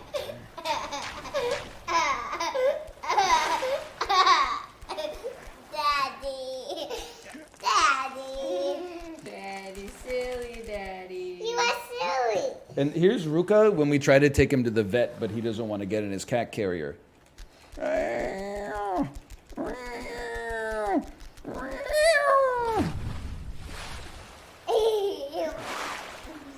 I'm the best climber in. Oh no! All right, let's throw a little slash marker in here then. Slash mark. Are you gonna stream? Yeah. Okay. I have a to-do list for you. A to-do list. I got my own to-do list, but I guess I'll put this one on top of it.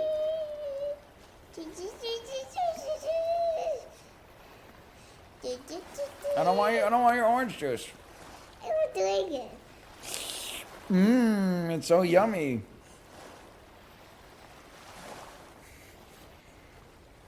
I didn't even drink it. I was only pretending.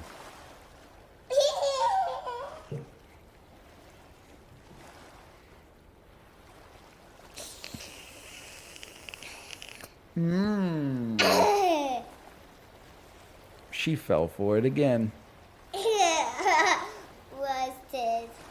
You say busted? No, Rusted? rusted.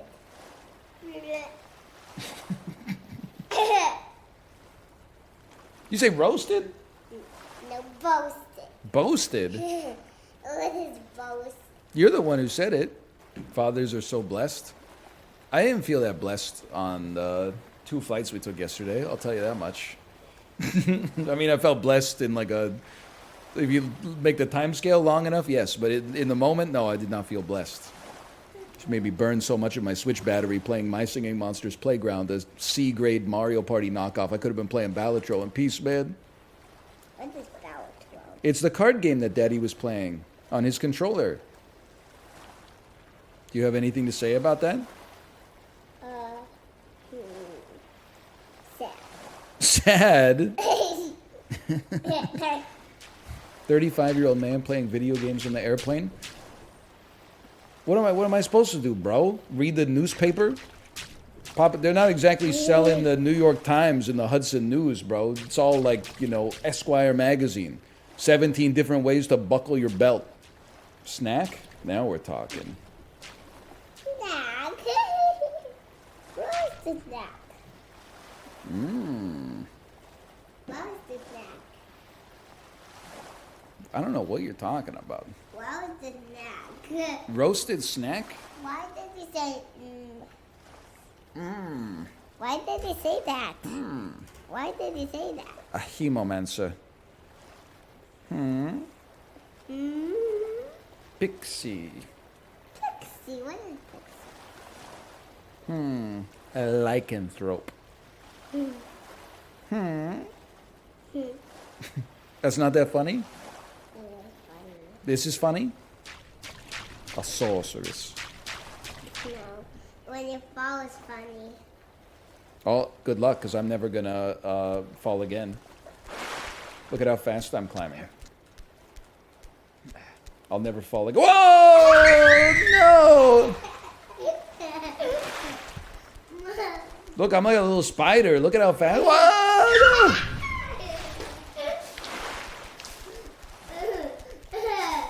Where am I going? Where am I going? Where am I going? Okay, go, go, go, go, go. Oh. Oh. Oh. Oh.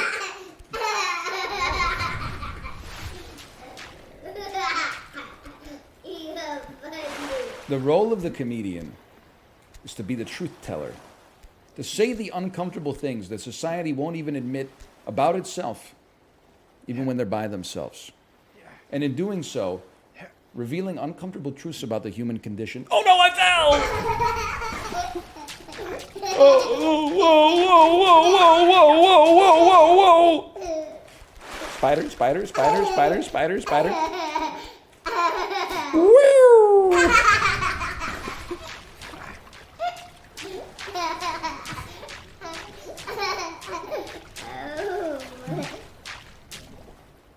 You are silly. That's an understatement. Look at he's quick. He's quick with it now. He's quick with it. Said business.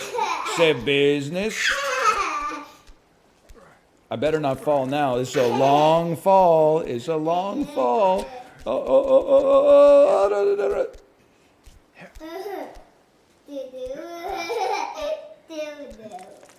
Doo-doo. You leave the jokes to me, okay?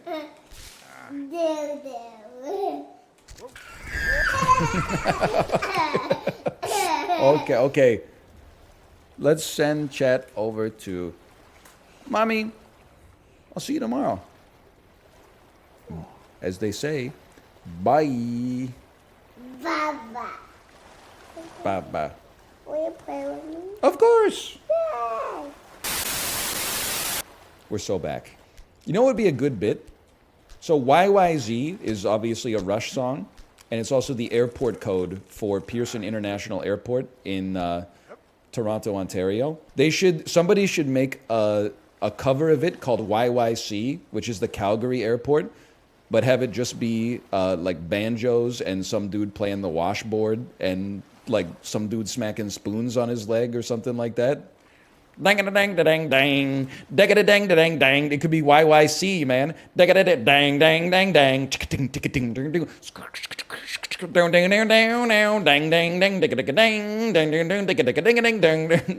That would be a sick. It's a Weird Al cover, but you need like a. You need the liner notes to understand what the fuck is going on. Have you ever been to Calgary? Excuse me, sir. I was at the Calgary airport not but 48 hours ago. What's YUL? It's the same as YYZ but French, I think. Is that Pierre Elliott Trudeau Airport in sunny Montreal? It is indeed. Bingo. YUL Kwan was in Survivor Cook Islands. I know, he's considered one of the best players to ever play the game. When you're playing a game about being a bald guy climbing, and then there's like an essay in chat about how like this is everything wrong with the gaming industry. You know what, brother? Your comment is everything wrong with the chatting industry, in my opinion. Two people can have insane opinions simultaneously, okay? I'm having fun. Get thee to a freaking nunnery if you got a problem with it. Don't you start with the copy pasta, Doug. I only recently found out you're named after the damn dog in Up. Like, I'm putting motherfuckers on notice today. I'm coming out. My glycogen has never been this replenished, okay? Oh, no. Nice 10 ads, dude. That's all your money. Hang on. Because you're just a bum streamer. Dan, what happened in your chat? Did somebody send that to you in your chat today? Was it Spencer the streamer? I guess they were just talking some serious smack about a difficult game about climbing. My heretic ass would not survive in a nunnery. I honestly think, like, I mean this in a negative way. I think if I was born in, like, the medieval era, I would have been a fucking good little soldier. Like, I would have been, like, a great vicar or a priest or something like that. I think I would have collected a fuckload of alms. I think I would have lived a very ascetic life. I think I would have given out indulgences like crazy. People would be like, really? I just pay you some ducats and I get into heaven? And I'd be like, brother, I don't make the rules. That's why I got into this business. The rule makers are over in Rome and Avignon, and occasionally there's like an anti-pope involved somewhere, and there's a council, and people get very upset. I'm an instrument. I'm merely an instrument of the papacy here. I think I would have been, and I don't think it's a good thing. I do not think I would have been a free thinker. I think I would have been fucking cracked at being a vicar, though, straight up. You probably would have been a peasant shoveling shit. I don't know, what % of the medieval population was peasantry? I don't think I would have been a landed noble, but I think there's a reasonable chance that I could have been part of the scribe class. 98%, I take those odds. I mean, what percent of the world is a streamer right now? I know it's a lot, it's more than it's ever been, but it's still less than 2%, I hope. Otherwise, we're more cooked than I thought we were. Oh! Kitty mode. Might have died of sepsis. Hey, also, like, possibly true. But, like, your ass probably wouldn't have even been alive to see me die. So, like, show some respect. Secondly, did you see that noted Path of Exile streamer, Zizarian, also had food poisoning-induced colitis, diagnosed at the hospital? There's actually, like, it's rare, but it actually does happen to more than just me. I'm not bragging or like saying like I'm glad he got it. It's the exact opposite. I'm like, I want to send him a DM and be like, here's what you need to know, bro. Even after the fucking ciprofloxacin course does its job and kills all the evil bacteria in your gut, do not eat spicy food for like I don't know, 6 months. Ciprofloxacin OP. It's so OP it can actually snap your Achilles tendon. Which in a way is like obviously bad because I don't want that to happen to me. But in another way is kind of like, wow, what an effective piece of like pharmacological technology, right? They made a pill that can snap your Achilles tendon in half. It's got so many black box warnings. Well, listen, I'm not knocking ciprofloxacin because it legitimately like helped me a lot, if not saved my life. But at the same time, if there's like luxury antibiotics out there, I wish that they would fucking give them to me, bro. But they just gave me they gave me the tendon snapper for some reason. I guess they took a look at me and said, this guy's, you know, if he dies, he dies. Aren't we running out of antibiotics? You don't want to get me started on this motherfucker. My ass can't get the medicine I need because someone else someday might need the medicine. I need that shit right now, bro. Take it out the damn fridge, put it in the microwave, give it to me. I'm sick of like this we can't have anything mentality, man. We worked for it. Jonas Salk invented fucking antibiotics and now my ass isn't allowed to have them? It's only like 80 years later. What do you mean we fucking ran out? Hook me up, bro. I'm good for it. I'll do the whole course. I'm not gonna, you know, take 2 pills and be like my symptoms are gone. I'm not gonna take them anymore. Just hook me up. Millennials are grandfathered in, Zoomers are cut off. All right, well, maybe the system's working as intended. And don't even fucking start with me. I'm so sick of this bathroom shit, man. Every stream for the next 6 months is going to have a bit about public bathrooms. Men's bathroom, troughs, no fucking dividers between the urinals. I'm like, I'd like to have a little bit of privacy while I piss. People are like, oh, okay, what are you, the fucking king of England? All right, fine, go to the sink. No fucking water comes out. 2 drops of water come out. Wave my hand under the soap dispenser. Oh, this one's manual. Okay, I guess there was no reason for the first one to be fucking automatic. 1 pump of soap pushes out 8 liters of soap onto your hand. If you wash your hands for 19.8 seconds instead of 20 seconds, they throw you in the prison in the airport. Then you go to the damn paper towel dispenser. You go, a millimeter of paper towel comes out. You grab it and pull. A little bit comes off, and it's like, hey, motherfucker, you got to grab it with 2 hands and pull. Didn't they solve this shit in like 1930? Why are we inventing worse things, man? It doesn't make sense. Any TSA bits? Yeah, but we did them yesterday. The only other one that I had was like on the way through Calgary Airport on the way to Orlando. Our daughter walked through the metal detector with her shoes on. And then the TSA agent passed the metal detector, said, oh, cool shoes. Wait, do they light up? I said, they do, honey. Show them how they light up. And then she stomped on the ground and they lit up. And they're like, well, actually, if the shoes light up, the kids are supposed to take their shoes off. Otherwise, they don't have to, but if the shoes have lights in them, they have to take them off. So then we took her back through the metal detector, and then she was like, oh, no, you didn't have to do that. I just meant like for the future. And I was like, yeah, for the next 40 years when she's flying with light up shoes. Yeah, thanks for the pro tip. Well, you basically, sorry, I've been conditioned for, 35 years to do whatever you say, whatever the person in the uniform says at the airport, otherwise they'll fucking kill you. Sorry I took your advice, and then you told me, no, I was just saying it just in case you were concerned about like what our regulations are for toddler shoes. Lady, I don't give a fuck. I promise my 3-year-old is not Richard Reed, the shoe bomber. She doesn't know what the fuck's going on here today. She's just watching number blocks on her iPad. Can we go? They do. They're absolutely right. The TSA acts like you're at the airport every day because they're at the airport every day. They're always like, take one. Do you leave your left shoe on, your right shoe off? Sorry, we discontinued bins. Bins have been discontinued. Please put all of your loose objects onto the rollers. They will get stuck when they go through the x-ray machine. If you wait for them for more than 30 seconds, you will be detained for suspicious activity. Take your hat off. Did I tell you to take your hat off? Why are you taking your hat? Hold your hat in your hands. Sir, I said nothing in your hands. Like, just chill out, bro. Like, I get it. It's a make-work project. But can't we all just, like, have a smile on our face? They hate my Magic the Gathering deck boxes.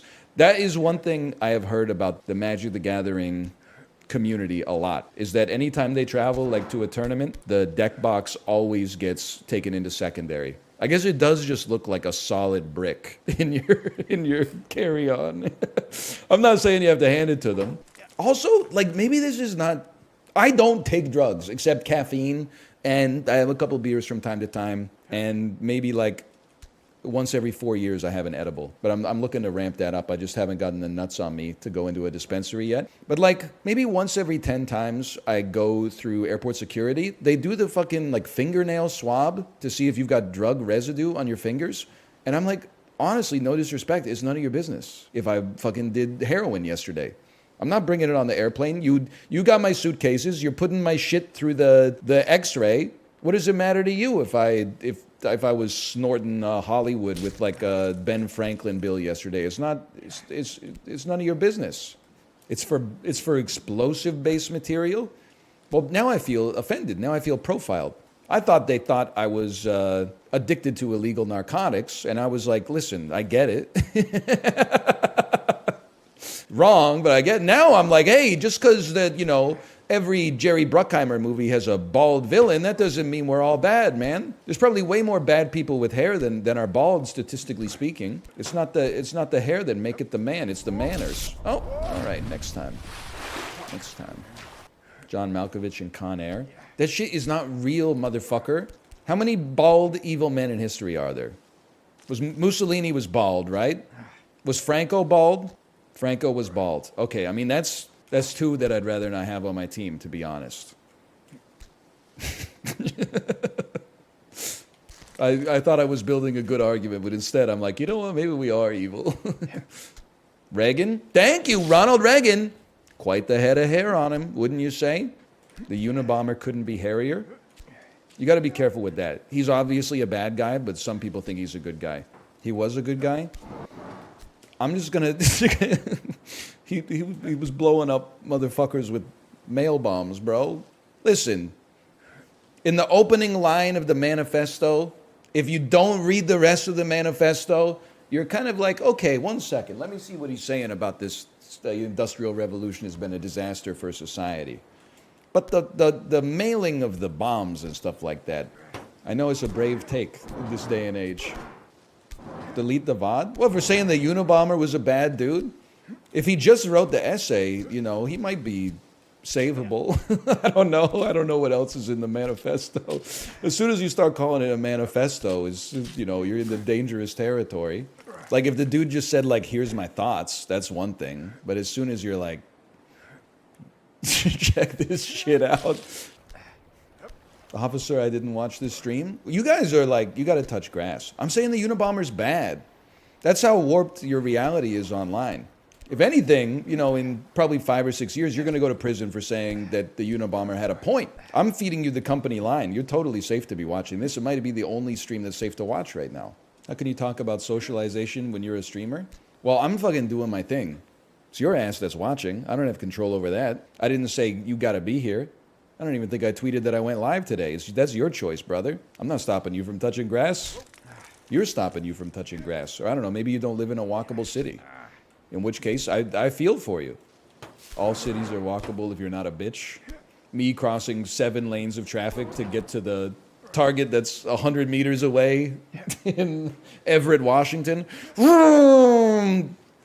Ford F-350 motherfuckers who have been looking for a reason to legally kill somebody for like the last 8 years. Yeah, yeah. It's the picture with the veins on the forearm like bulging out. Okay, teach me. Is this a two-handed swing or a one-handed swing? It's a one-handed swing, okay? And you should be a bit lower. What do you think, like here? Like here? Is it possible to live in America without a driver's license? Yes, you simply drive illegally, I believe. Do I go from here, by the way?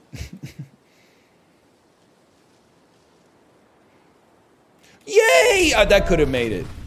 I will say, people think I'm like anti-public transit because I drive. It's not true. If anything, I would love the entire city to have a SkyTrain line so I never had to walk like more than 10 blocks to get to a real destination. The reason my ass drives so much is because some of the shit that I gotta go to is not close to the SkyTrain line. And then, you know, you're gonna be like, well, why don't you just take the bus and then walk? And it's like, well, I don't have to. If I could rather, you know, have a car and then just leave when I want and get there when I want and then leave when I want. Maybe on the way I could run some errands or something like that without having to ask the driver, hey, can you stop at this Save-On Foods? Like, listen, I'm saying if they could innervate the whole lower mainland with trains, I'd be all over it. Trains are amazing, man. When people hate public transit, I really don't get it. Like, there are literally people who drive drunk that hate trains. What the fuck is wrong with your brain? There's like 500,000 motherfuckers like that in North America. That doesn't make any sense. Could you just think about it for 2 seconds? Train 10 out of 10, bus 3 out of 10. There's some truth to that. If I could do my entire trip by subway, SkyTrain, metro, whatever, that beats car. Even if I have to be on the schedule of the train, that's not a problem for me because I know there's some irony here, but I'm an early person for appointments and stuff like that. So I'll just leave early enough to get on the train whenever it arrives and then fucking get off whenever it gets there. And then I'll still be 15 minutes early so I can sweat it out in the waiting room of my doctor's office or something like that. But car, for personal comfort and convenience, car beats bus easy. Part of it is because, you know, the bus is still in traffic, depending on how your city handles that. And then the other part is like, I actually like other people, but the bus is a fucking roulette, man. The subway's a roulette, but you're like, I'm on the fucking train. This is the future. I'm basically living in Tokyo right now. But the bus is like, you're really like in bumper to bumper traffic and some dude at the front of the bus is like taking his shirt off and screaming at you. Yeah, I'd rather just be in my car, man. I could be in my car going, you know, they call Alabama the Crimson Tide.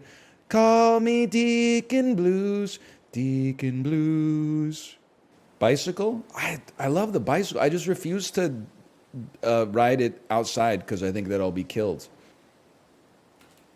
Oh, I heard the hit detector. I heard the hit detector. I'll take my truck over your subway. I'm telling you this as a fellow member of the human species, not trying to sow division. If you get a chance to try a train, you might like it, brother. Listen, you're not going to the Home Depot on the subway and taking, you know, 35 2x4s home on the metro. But if you have a nice dinner and 6 old fashions, the train is a spiritual experience. Because if you take an Uber, like, you know, that's one way, but there is also like an Uber roulette. Sometimes you get a driver who's very nice. Sometimes you get a driver who doesn't talk at all. Sometimes you get a driver who's like, I'm a crazy person. And you can't say shit because your life is in their hands. And we love that for them. But also, we'd like to stay safe as well. I'll take the silent driver. You know what? As a younger man, I was exactly the same way. And I'll never turn down the silent driver. Every once in a while, you get a driver you can have a good conversation with. And, you know, I'm sure that some of the drivers I've had good conversations with are you would have a terrible conversation with them. And some of the ones that you have a good conversation with, I would have a terrible conversation with. But that's the best, is when you get to have you get to experience the human condition. We are social animals. It's crazy how just like having a conversation with someone about nothing makes you feel better afterwards. Just being like, how about that weather is like, it's a mood lifter. Does it? It does. You should try it out. Working in retail kills my small talk. Well, I feel bad for you if you're like a cashier or a sales associate or something like that, because you got a small talk all day. And I feel bad because I'm like, I know you don't give a shit about like how my day's gone or if I'm doing anything fun after this. But like, I feel bad for you that your boss wants you to like, customers who engage in small talk at the checkout line consider themselves 8% more of the Save On Foods family than customers who use the self-checkout. But it's just, I mean, it's kind of weird how much of like human experience is awkward.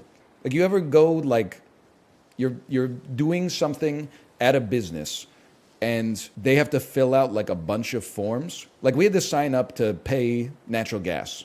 So on the phone, I call up the natural gas company, and then they're like, what's your name, what's your address, what's your phone number, blah, blah, blah, blah, blah. And then she's typing it all in. I hear, and she's like, this will take me a minute to type in. And I said, oh, okay. And I'm sitting there, and then she starts asking me questions like, about my life and like what the weather's like in Vancouver and stuff like that. And I'm like, lady, for all I know, you could be a robot.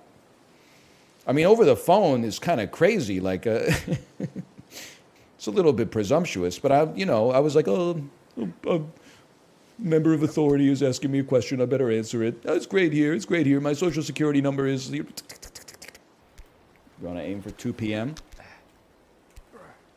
Is that another K-pop band? The K-pop stands love me, bro.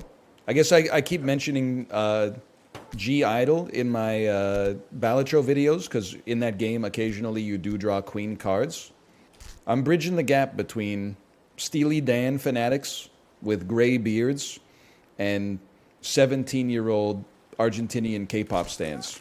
We are uniting distinct and disparate demographics here. Rip to Type A chatters. It feels so good, though. The way I look at it is I actually only respect you as a Type A chatter if you're Type A during this game. Like, you gotta be a real fucking sicko. Anybody in Balatro could be like, you should have done the thing you didn't do. That thing you had 2 choices, you should have taken the other one instead of the one you did. But to be like, you need to generate more momentum on your swing, please. Like, that's a real fucking Type A chatter, bro. They were born a Type A chatter. They will die a Type A chatter. Everybody else is just following the tide that the system has created for them. Call me Type C. I'm just listening. It's crazy sometimes you'll play like marbles or something like that, and someone will win, and then you audit them, and it's like following for 9 years, 2 months, and the first message they left in chat was !play. That's actually, I admire it so much I can't even come up with the words to describe how much I admire it. I mean, like, when I watch a hockey game, I shout at the TV from time to time. I'm not insane about it, but like, I at least pretend like I'm like as if I have any possible control over what's happening. That's it right there. Oh, if I didn't flip, that was it. I had the height on that one. For sure. You can climb up here? Maybe you can. Maybe Squeaks can. I'm not sure I got the angle on my dangle. Whoop.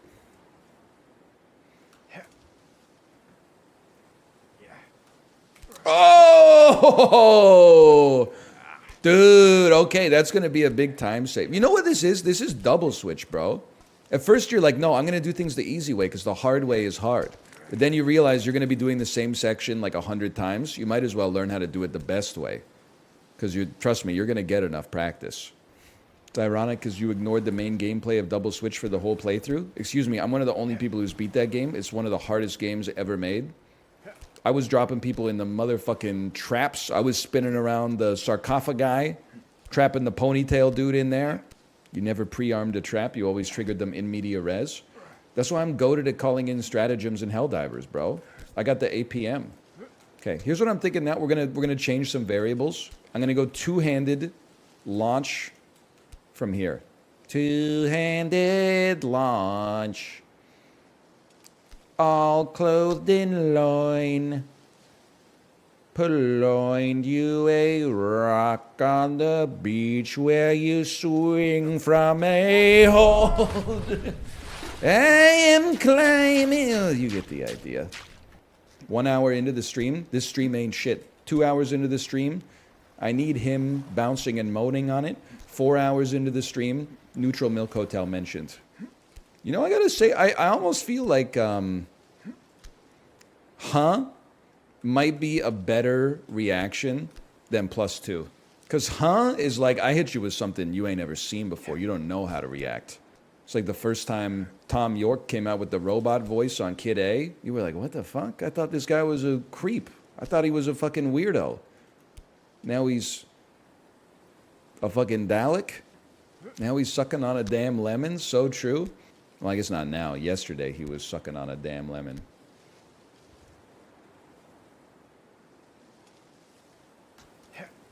I need him bouncing and moaning on it.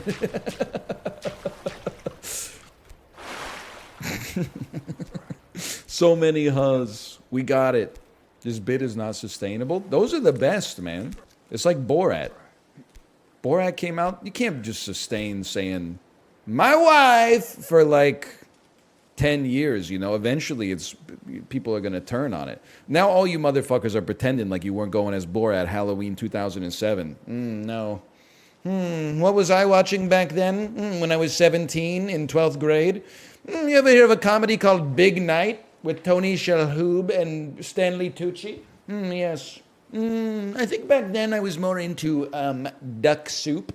Fuck you. Your ass was asking, do the chickens have large talons, just like I was. The only difference is, you've changed. For me, same number, same hood, it's all good. What's the average age here? Gilded. Be careful when you type your age, by the way. Whether it's real or you're making it up, if you say that you are 12 years old, Twitch will employ an AI, a predator drone, that will permaban you from the website, and you'll have to submit an appeal and wait 6 weeks in order to get your account back. So be careful, man! I just saw someone do it! They typed something, I don't know what number it was, and then immediately after that, I saw a single line of gray text that just got like... That's the thing, is like, you probably thought it was funny. Your ass, it went by so fast, you didn't even get mourned, bro. Like, we didn't have time to, like, there's so much collateral damage, we didn't even have time to bury the fucking dead. That's tragic, bro. See you in 6 weeks, motherfucker. You see Dune yet? I haven't, but we're in that impossible Goldilocks age where my parents are flying in to visit tonight, which means for a few days, gonna have lots of awesome family time. And then when this weekend rolls around, enjoy babysitting. And which means there may be an opportunity on this weekend or next weekend for me to see Dune 2. I just watched a video where Tom Petty actually described the worst woman of all time. Yeah, it's one of his most famous songs. It's called American Girl. Boo, boo. I'm joking. I fucking hate Tom Petty, bro. Although what's ironic is that American Girl is probably my favorite Tom Petty song, because he goes kind of Four Loko mode at the end. I like when he goes, Tom Petty's a piece of crap. Well, he's dead, so you won. How does that make you feel, motherfucker? You feel good about yourself now? He hates us because he ain't us. Why are you even saying Rip Bozo, librarian? You don't know what the fuck Tom Petty's getting canceled for? I don't know what the fuck Tom Petty's getting canceled for. Did he do some real crimes, or was he just born in 1940? Both? The latter? You do not, on any circumstance, need Tom Petty bouncing and moaning on it, okay? Being born before 1980X is a crime? Okay, but I'm asking for a friend. What number is the X? And don't say 10, fucking Epictetus. 8. Let's go! Go to the highest point? That's what I'm trying to do, motherfucker. We're climbing a mountain. Can you be more specific? Okay, go to the highest point. Okay, I promise you, I swear I'm not trying to be like glib. I'm at the highest point. I'm not trying to hit you with some Abbott and Costello shit, motherfucker. But what's the highest point? The other highest point. Okay. Okay, I'm there. Learn how to communicate effectively. Next to the bone. Here we go. Here we go. I mean, this to me, how does this look for the highest point? This is pretty good.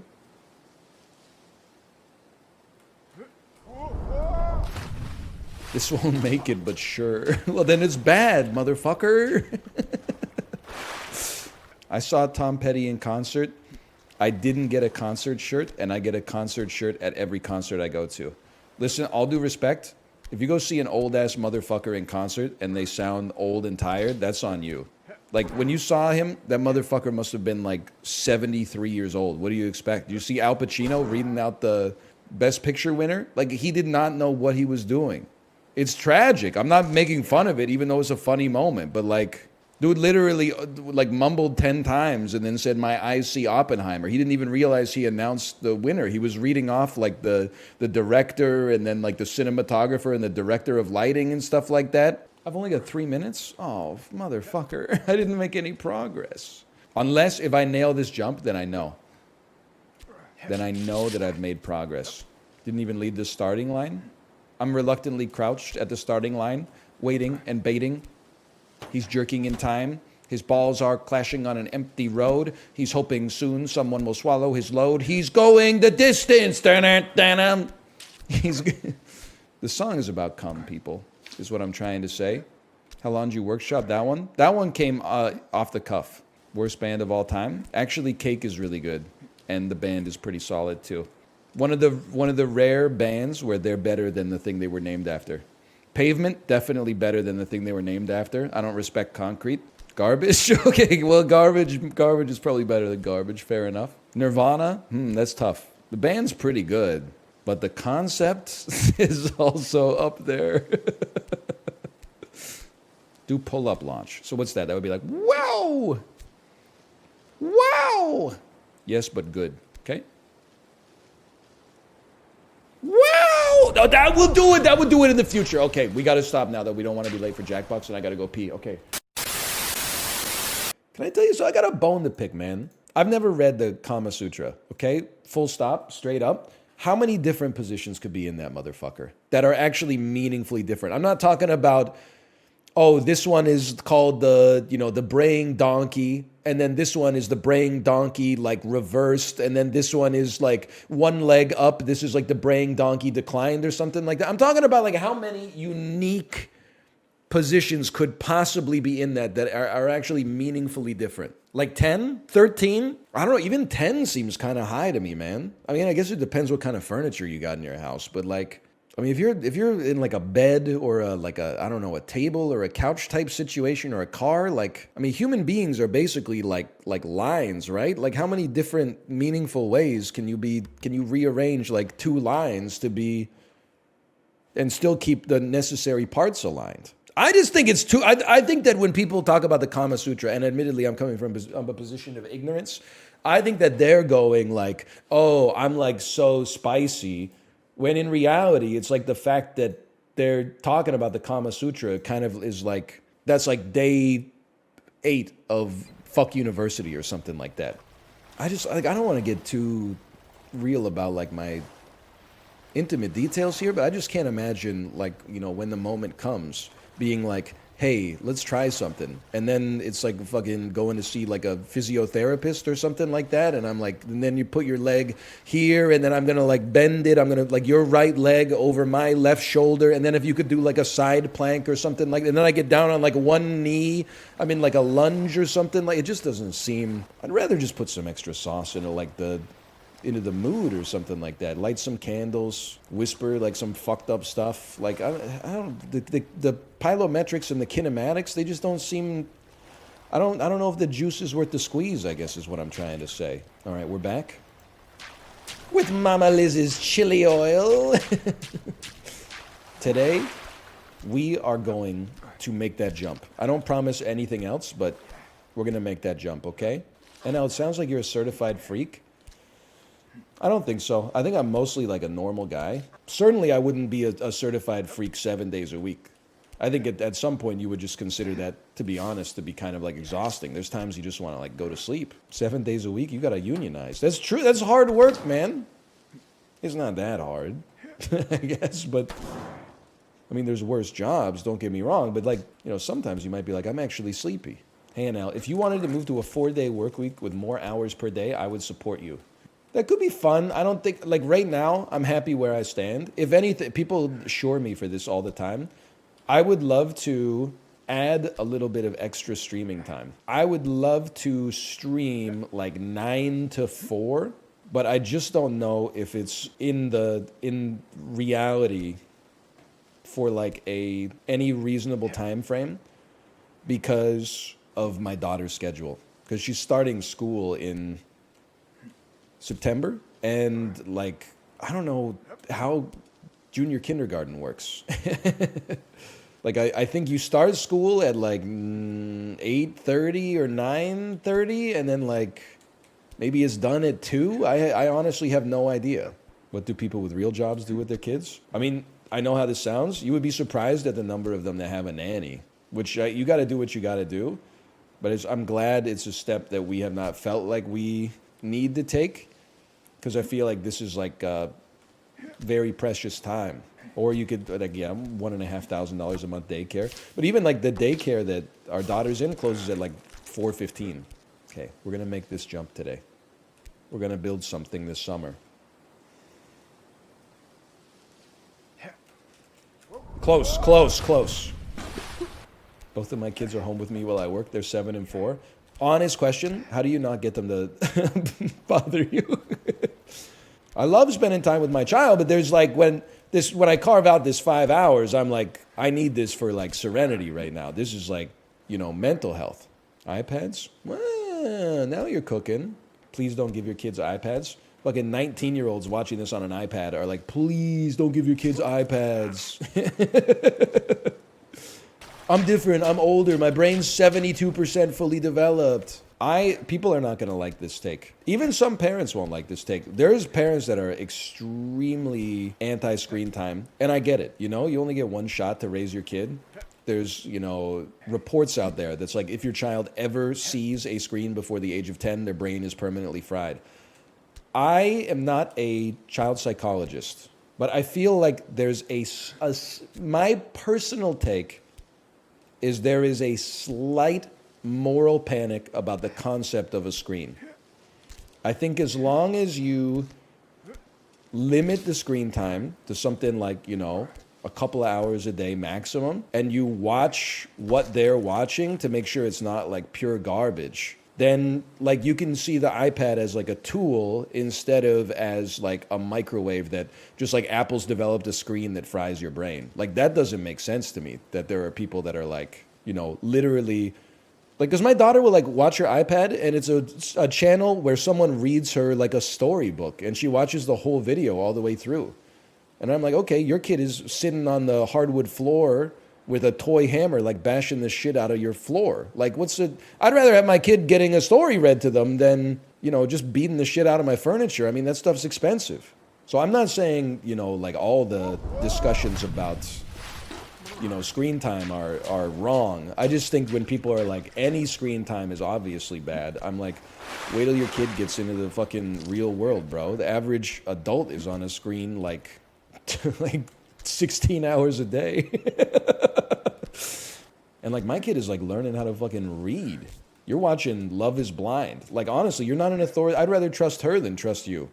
The unfortunate majority of people just let the iPad parent their kid. Listen, I'm not saying you're wrong, but I'm just saying, can you prove that you're right? Because I think it's an easy trap to fall into, to be like, parents are not good at raising their kids. Every older generation has been saying that about the younger generation for like since the dawn of human society. Like all the parents that I know, from what I can tell, they're doing their best, but then sometimes, both parents have to work, the kid's sick, the daycare's closed. Sometimes you got to do what you got to do. No plan survives contact with the enemy. You are dangerously minimalizing the impact of technology on young minds. Okay, like no disrespect. Go live in the woods. If you're going to talk to me with a bad faith comment like that, go divorce your life from technology. If you can do it, that's fine. Like more power to you. But you're talking in Twitch chat right now, you fucking hypocrite. Let's chill. Like, can we just get along? Can we at least be well-mannered to each other? It's different. I'm 21. You're fucking cooked too, dummy. I'm cooked too. Sometimes I'm like, oh, God, can't wait to look at my phone. And then I pick up my phone and I'm like, what am I even looking at? Then I put it down and I'm like, some phone would really go nice right now. You got to police it in yourself as well. I'm actually 34. Okay, then fucking include some sources. Isaac Newton? Kids these days, 34-year-olds. But we'll figure out. If my kid turns out cooked, I'll take the L. My bad. I guess what it is for me is I think that it's whenever, I don't want to call it a conspiracy theory, whenever a popular idea of dubious merit, I'm being polite, okay? Whenever it makes it to critical mass, where it goes from like a scientific paper to like a real news report to then like AI generated clickbait that had the news report like fed into it, that then gets posted on Twitter and people only read the headlines, like it gets warped a little bit. I think we do have like a few 100 million people that are like, it's not the content on the iPad, it's the iPad itself. Like as long as my kid's watching the flat screen, it's okay. And I'm like, brother, have you turned on like network TV recently? It's all 25 words or less. Have you ever seen this game? The game shows that I used to watch when I was a kid, they had ads, don't get me wrong, okay? But this show is just an ad. When I was a kid, the game show host would make out with the contestants. Okay, Richard Dawson, to the best of my knowledge, did not make out with any contestants on the Fantastic Feud. I mean, the Family Feud, which is fantastic. But he did kiss all the ladies on the cheek, for sure. And if somebody turned their head and maybe got one peck on the lips, who's to say, man?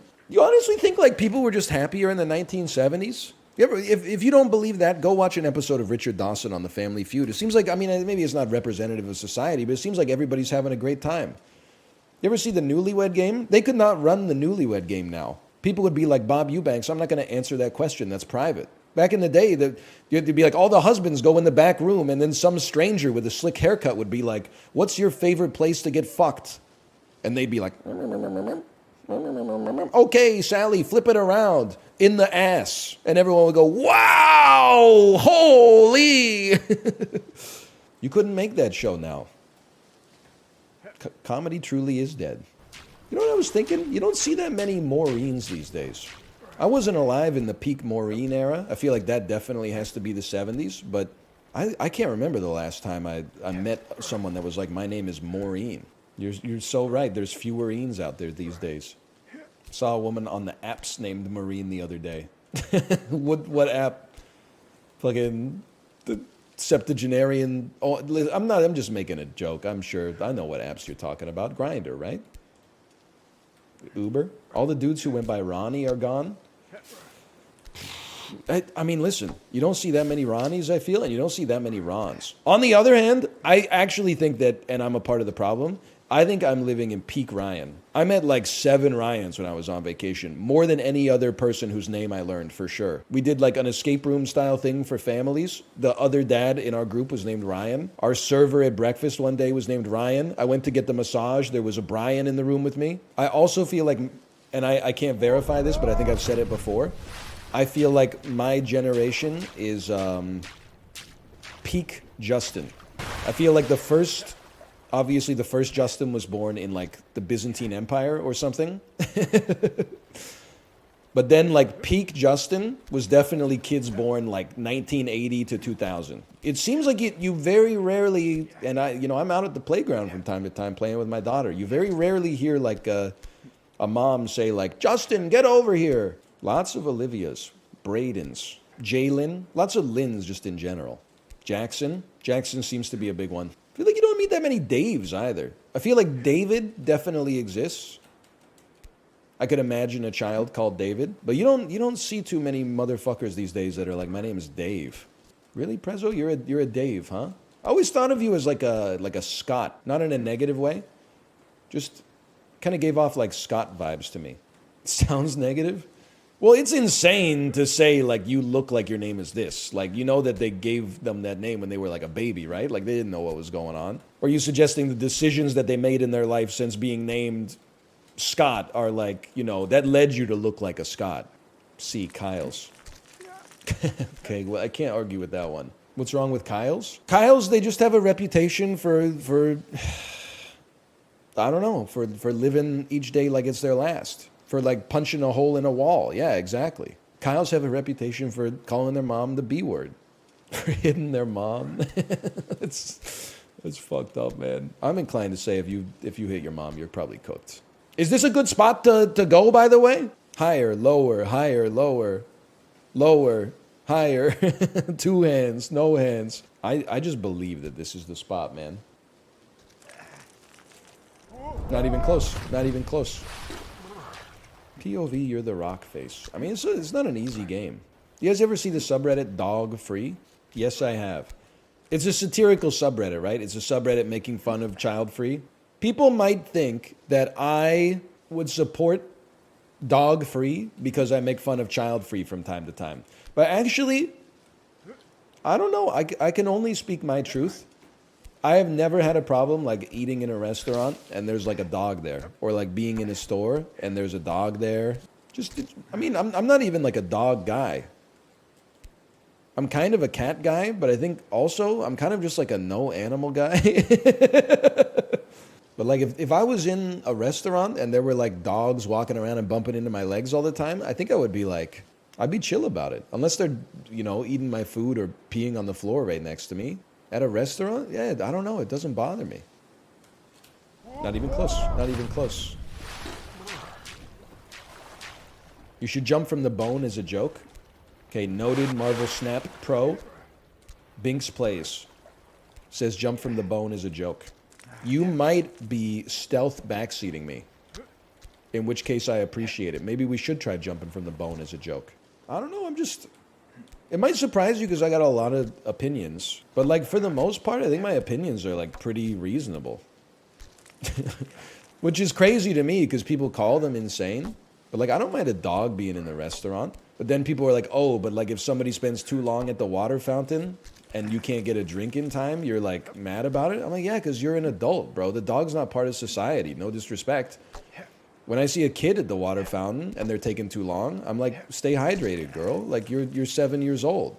I don't expect you to, you know, behave in a way that is most efficient societally speaking. You got a lot of shit to figure out. It's a complicated world we live in. Your friends with horribly trained dogs are a part of society, though. I wouldn't even sweat it, to be honest. There's been situations where I've been in the park and there's been like a dog going crazy. It doesn't even make my heart rate rise because I'm like, if that dog came over, I'm winning. It's just not going to happen. There's some dogs where maybe I'd have like a little bit of pause, but like I live in Vancouver, okay? Those dogs, you don't see that often. See a lot of like little dogs going crazy and then they like look at me and look at my daughter and they're like about to dig and start running. I'm like, try it, motherfucker. Go ahead. I honestly just I don't see it happening. If someone was bringing like a bear into the park, I would be like, okay, we got to go home. But like a normal sized dog, not even concerning. We can coexist. Didn't even get a little bit of purchase there. Listen to this one, Prezzo. Ask him how he would do it. I mean, you're making fun of me, but it's the way that Google told me to do it. Dogs have a latching reflex when they bite onto their prey. So you wait for them to bite your hand, and then you shove your fist down their throat, and they suffocate. I'm sure it would hurt like a motherfucker. Don't get me wrong. I'm not saying I would be like, you know, ha ha ha ha, that's what you get. Like, I'm sure I would be screaming, but like... Please stop. He came at me first, man.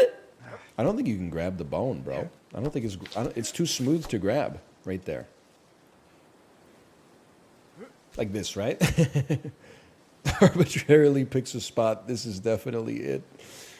You know what? I feel like we need to be over more. Like maybe here. Oh, I think we let go too late. We let go of our arm too late. Otherwise, we would have had momentum there. He's never getting past this. Life finds a way, okay? At least we're not playing Balatro. What do you mean? Well, we played enough today. That's all I'm saying. The worst part of when you ban someone during Balatro is the unban request is always like way over the top. It's always like, you're right. For a minute there, I lost my decorum. I should not have resorted to an ad hominem attack. It's beneath my level of character, and I have taken a long look into the mirror to examine the impetus that led me to this. And you're like, brother, it's okay, just say sorry, and like, it's all good. That That's exactly the most recent one. Could have told you that. But then again, like the badge that they have, and listen, I'm not leaving it up to chat. This is a cheer-tatorship. They have a fighting game event badge, which makes me think that if they could reform, they would have reformed by now. But that being said, you know, I mean, a perma ban is like, you know what? Twitch actually needs better moderation settings. Much like the Coke machine, that, you know, you could choose to turn a dial and have like Coke 0 to Coke 100. What about like a timeout and being unable to chat is ruthless? But what about like soft punishments? Like for the next week, you don't have access to emotes. And like, I don't know, your messages like dissolve in 3 seconds in the chat. So if you have to constantly keep typing, or you only get to type like once per emote only, or like an allotment of letters per hour or something like that, that would be such a better punishment than like, because right now, all I've got is like, don't do that, or like you can't chat for 600 seconds, which is like they may never come back, or you can't chat ever again. Like that's basically like you can get a warning or thrown in prison for life. You should be able to have like more creative punishment, man. So that they still like, you know, they're not stoked about it, but they're like, it serves as a more effective deterrent. Can only view on 0.7x speed. Oh man, no audio. You're not pulling up, just swinging? I see what you're saying. Try releasing earlier. First time I've ever heard that one. I apologize. It's hypocritical. I don't like when people in my chat make those jokes. I think it lowers the standards of humor in the chat. I didn't know what else to say. Oh, that's... Dude, what if you could just... I guess advertisers would kind of hate it, right? If you were like, hey, you've been behaving badly, watch 10 minutes of straight ads as a punishment. The optics of that are kind of bad. Because I'm sure the advertisers are like, bro, what the fuck? Our ads are sick. We put a lot of work into that ad. You don't want to watch it 9 times in a row? Every half hour? Come on, man. You have to post a picture of yourself to get back into chat? Oh, man, we can't do that. It's definitely TOS, but that would be sick. No disrespect. I'm sure all of you are, like, super hot. But, like, it would actually... Do you know how good it would feel to ban somebody and then see what they look like in the on-ban request? I would actually be like, I'm sure... No disrespect. This is fucked up. I'm sure there would be a lot of times where I'd be like, bro, I should be the one apologizing. I'm so sorry. I didn't know. I'm sorry I didn't know. I get it now. Come on, man. I'm just saying. Or post your mile time. Exactly.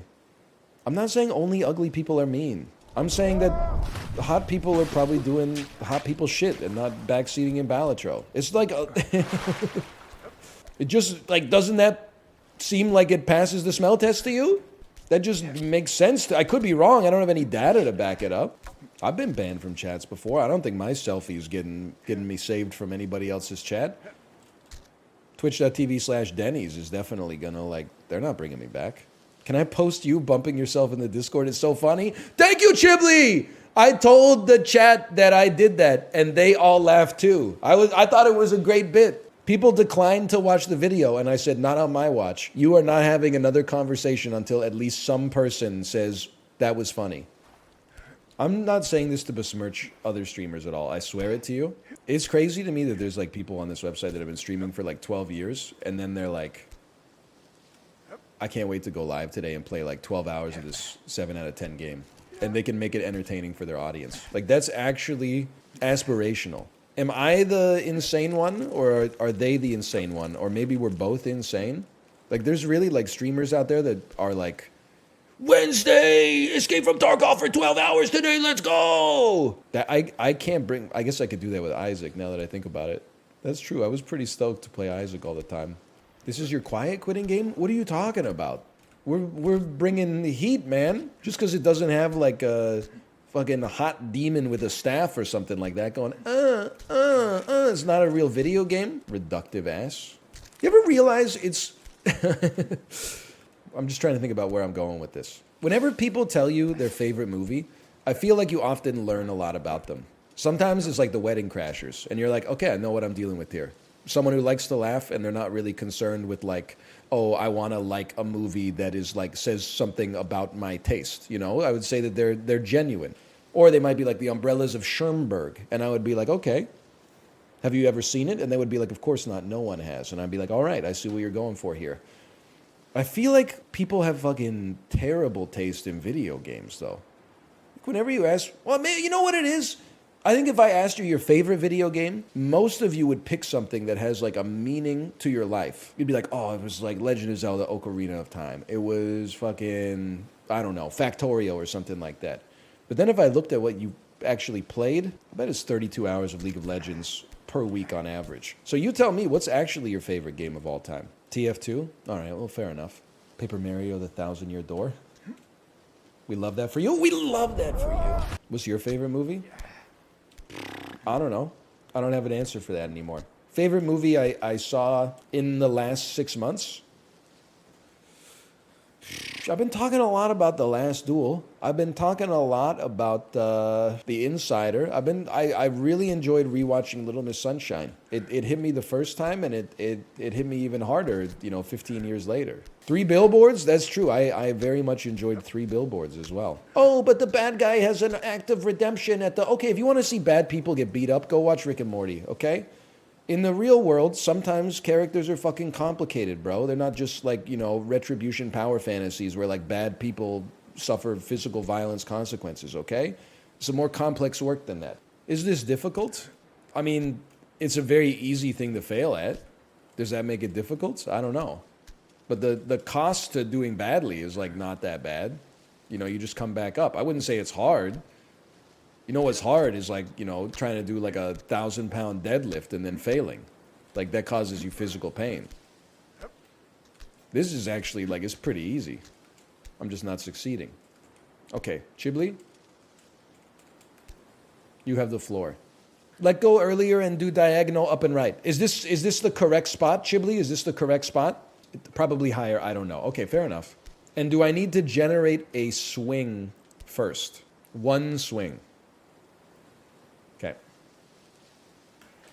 I know that looks bad. You're actually right. I got so much more lateral movement than I normally get. One hand? Oh, it's not a two-handy. Okay, I understand.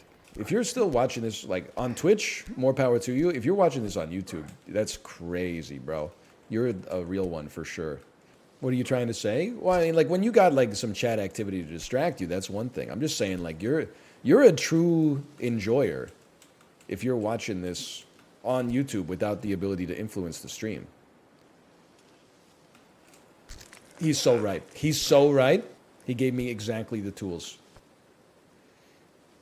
You know what's crazy about the human neurological system? People are like, no, please make the jump. Please make the jump. Don't jump, you can make it? All right, all right. You're right. Huge, huge. It's crazy that you can stub your toe and know that it's gonna hurt before you actually feel the pain. No! It was greased up, man! Like common sense? No, I mean like, it's crazy that you can know that you hurt yourself. Like the thought can manifest in your brain faster than the pain signal actually makes it to your... I don't know where a pain signal originates. I guess your sensory neurons in your foot are like, don't do that again. And then your brain is like, ow. But like, it's crazy that you can almost have like maybe half of a second of being like, I'm going to enjoy this solace right now before I actually feel the pain. That's kind of crazy, man. You swing right, swing left. Oh my gosh, Chibli, you fucking genius. You fucking genius. Greatest explainer of all time. Honestly, I would trade that power for knowing whether or not it's a poop or a fart. You may want to see a doctor. And I say that as someone, like, I'm not knocking it, but like, my perception as an adult is that you should know. At least like 99% of days on the planet, you should know whether you're gonna poop or fart. Like if you're not actively experiencing symptoms of illness, you should be 100% confident. Farts are fucking annoying though, dude. I know that this is like semi-relatable, which is maybe like my favorite type of content. I know that I'm like a top 1% farter in a bad way. But that means, you know, with 10,000 people watching, there's 100 motherfuckers like me out there right now. So this is more for them than anything else. I wish you could just tell your body to fucking chill out on the farts, man. And I don't mean like, oh, farting is annoying, but like in a situation where you don't want to fart because it's like impolite or kind of gross, like on an airplane, for example, you should be able to like push like a spot on your ear and be like delay farts for 8 hours. Because I don't know if anybody else is like this. I get on the airplane and after like an hour of being on the airplane, a fart bubbles up in my intestine. But then it approaches the aperture and it's like, let me out. And I'm like, I can't let you out. So you squeeze a little harder and the pressure differential sends it like back up into the intestine. But when it sends it back up, it always hits like a spot that like bubbles up and then like dissipates into your body and kind of like feels weird. And then you get like, it's like, I'll be back, bro. I'll be back. And then 10 minutes later, it comes back and they brought friends, man. And you're like, I cannot fart here. And they just keep like going back. Like they go in the 3' to 5' direction. It's so, and you're like, your stomach is like, it hurts, man. Now, if you don't have stinky farts, then you can just let it fly. And I'm jealous of you. Like I'm none the wiser. If you do have stinky farts like me and you think that, you know, we live in a society, you can't just let those go on a crowded airplane with like hundreds of people around you. Like it's just not done. It's just not the way we live in a society, man. You got to take pride in them. Nah, man. I'm like that. I think that being overly prideful about your stinky farts is a sensitive response. You're saying, yeah, bro, I have the stinkiest farts. It actually owns. Nobody's got stinky farts like me.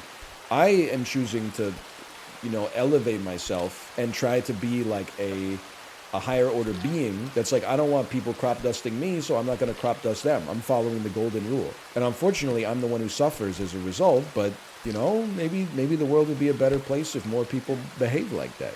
And I've like, I don't know what to say. I think it's just, I remember growing up, my grandpa was a prodigious farter as well. I definitely think I got his digestive tract.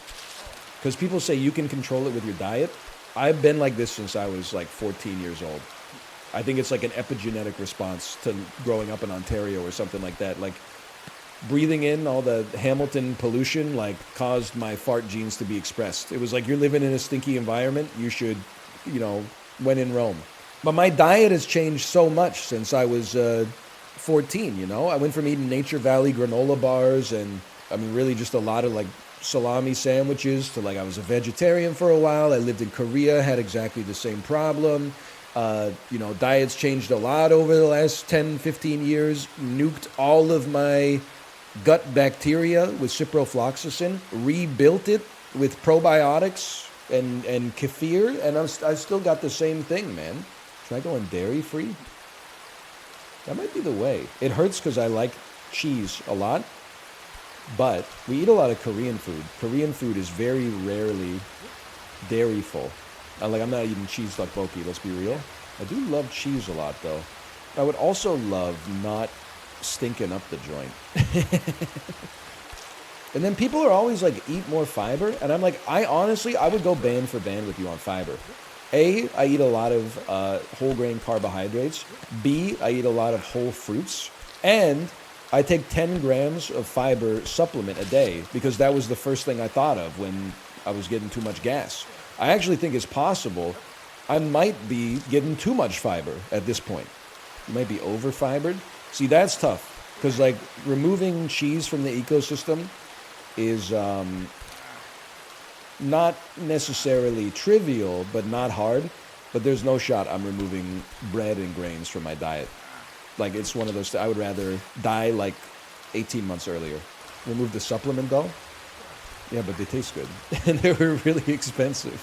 Yeah, whey protein is not good for them. I mean, if you've never taken whey protein, it has like a destructive effect on your digestive tract, at least the smell. Also, like, if you don't wash out the bottle within 30 minutes of finishing the bottle, when you do the dishes later that night, you are going to want to fucking chastise yourself at the very least. It actually is like what garbage smells like. Like, garbage is like a cacophony of various smells.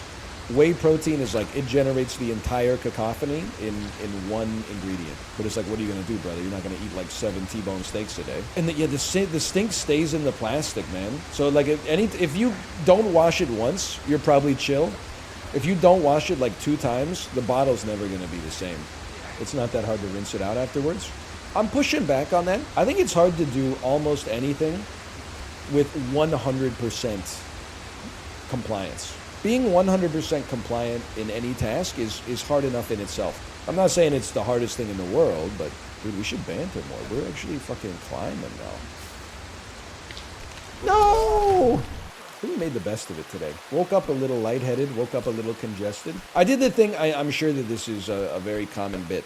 I woke up at 5:15 a.m., 15 minutes before my alarm went off. Last night when going to bed, I was like, I'm pretty sure I'm going to be a little bit sick tomorrow. Woke up at 5:15 a.m., and I was like, I feel amazing. I'm up before my alarm. You know, one of those sleeps where you're like, you were asleep the whole night, you didn't wake up, but also somehow you have a memory of the entire night, and then you're delusional, and you're like, I feel amazing. And then I went down the stairs, and I was like, I could totally work out this morning. And on like stair 3, my head was like the TikTok. You don't look so good. You need some water? We don't have any fucking water. Every streetlight reveals a picture in reverse. Still, it's so much clearer. So true. I forgot my shirt at the water's edge. The moon is low tonight. Best song off of Automatic for the People? I don't know. I do really like Man on the Moon. I really like Ebo the Letter. What else is on Automatic for the People? I've always been more of a murmur guy from REM, but I do like the more like major label stuff too. I gotta add some REM to the Peloton playlist, man. I added a couple songs yesterday. I added Shine Blockas by Big Boy because I talked about it. I mean, I'll be honest, the Peloton playlist, you don't just have to put your favorite songs on there because some of your favorite songs are not appropriate for the Peloton. But I'm also not going to put on some garbage just because it's like high BPM or something like that. But there's some REM bangers that would hit. What's the Frequency, Kenneth? Seems to me like a great song to have on the Peloton playlist. Orange Crush has got that ticka ticka ticka ticka ticka ticka ticka ticka, and then you get in the vibe. Dun dun dun. It could totally work. And then, I mean, Radio Free Europe is just a given. You could even sprint through the chorus at the end. I also, like, here's the thing. I know Shiny Happy People is a controversial song for REM fans. They made it almost as a parody of music that's overly saccharine. But I'm here to tell you, Michael Stipe, when you got the fucking gas, you don't get to choose whether your song is good or bad. God chose for you already. It's a great song. And then the lady from the B-52s singing the other part of the hook. I'm saying it. REM? Oh, no. Okay, all right. 152. We go again? We go again. It's honestly kind of comforting to be back here. REM has to be one of the most underrated bands on earth. If you're like 24 years old, do you have any concept of the fact that for like 2 years they were actually the most popular band in the world, but for some reason have like so much less cultural legacy than almost any other band that size from that era? Maybe it's because they weren't that good, but they fucking were that good, man. They were not boomer BTS. Nothing against BTS for that matter, but Michael Stipe's voice, not that good. Oh no, it's a voice Andy. Here we go. Let me guess. And by that metric, I guess your favorite singer, Kelly Clarkson. She's an amazing singer. I can't deny that. She's even got some radio pop songs that I think are pretty good. But let's not go crazy, okay? Have you heard the Jungkook song he sings about fucking? Yeah, man. Every Monday, Tuesday, Wednesday, Thursday, Friday, Saturday, Sunday. That's a good song. Now, is it Song of the Summer? No, because I think it came out like 8 months ago. That's got to be like a mid-2023 banger. Song of the summer is Steal My Sunshine by Len, yet again. When a better song comes out, like, we'll fucking give it its props, but we're still waiting, man. I've been waiting 25 years. Best song of the 90s? Nuts on the Table? That's really tough, man. I will say I disagree with Pitchfork Media. You know how Ringo isn't even the best drummer in the band? Come on, Gold Sounds isn't even the best Pavement song off of Crooked Rain, Crooked Rain. That's probably... that's tough, honestly. There's a lot of classics on that. I'm kind of like a Silence Kid, Elevate Me Later type of guy, but Summer Babe, that's on Slanted and Enchanted. And if we're talking about Slanted and Enchanted, for me, it's In This Mouth of Desert. Gwang, gwang, gwang, gwang, gwang, gwang. Cut Your Hair is a good song. Carry the Zero by Built to Spill. That's on the playlist. You've chosen a song on the playlist. Only Shallow. It's a bop. Only Shallow is a bop. In the morning? I don't know In the Morning. Wait, do I? I feel like I can hear In the Morning in my head. Is that a DJ Shadow thing? Is that Duntel? What is that? I'm thinking of also In the Meantime by Space Hog. That's Built to Spill again. Sorry. That's Built to Spill again. My mistake. Do you like Spiritualized? I do. Ladies and Gentlemen, We're Floating in Space, goated album. I Think I'm in Love, which I believe is track 2. That's on the Peloton playlist. And you know that I'm ride or die for that song because it's like 8 minutes long. I'm not afraid to put a long song on the Peloton playlist. Plus, it's got like a serious shift about halfway through, so you can do like a long in the saddle, then a long climb section. Has this playlist been leaked? I'm leaking a few songs a day. There's some pure garbage on it, by the way. Molly Hatchet, Flirting with Disaster. Songs to fucking pedal really fast to. Worst song on the playlist? That's tough, man. That's tough. Because I made myself a rule on the playlist. If I ever skip a song twice, it comes off the playlist. So stuff, like, it's pretty ruthless, man. It's like, you ever see the Nick Cannon movie Drumline? Like, these songs are got to be on the top of their game or they're getting cut. Like, I allow myself one skip. Because sometimes you've been climbing for 15 minutes and then another song comes on with like a 53 BPM and you're like, come on, give me something. Or like 2 10-minute long songs in a row. But if I ever skip it 2 times in a row, it's over for you. Cherub Rock's Making the Cut. Unskippable song. Actually, me personally, Cherub Rock would make my short list best songs of the 90s. Any Cocteau Twins on the playlist? I don't think they fit the vibe. Because you know what I'm thinking is like, I don't want to cry when I'm on the bike. But I probably have like a 20% hit rate for crying on the bike. It was like 100% when I was riding the movies. But with songs, it's still like 20%. It gets me all the time. Ready? Here we go.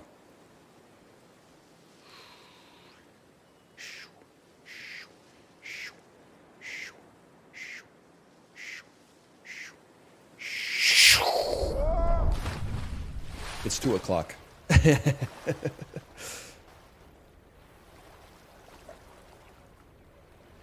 It's 2 o'clock. It's 2 o'clock. Okay, I got one more in me. If I could get to the checkpoint, that would be nice.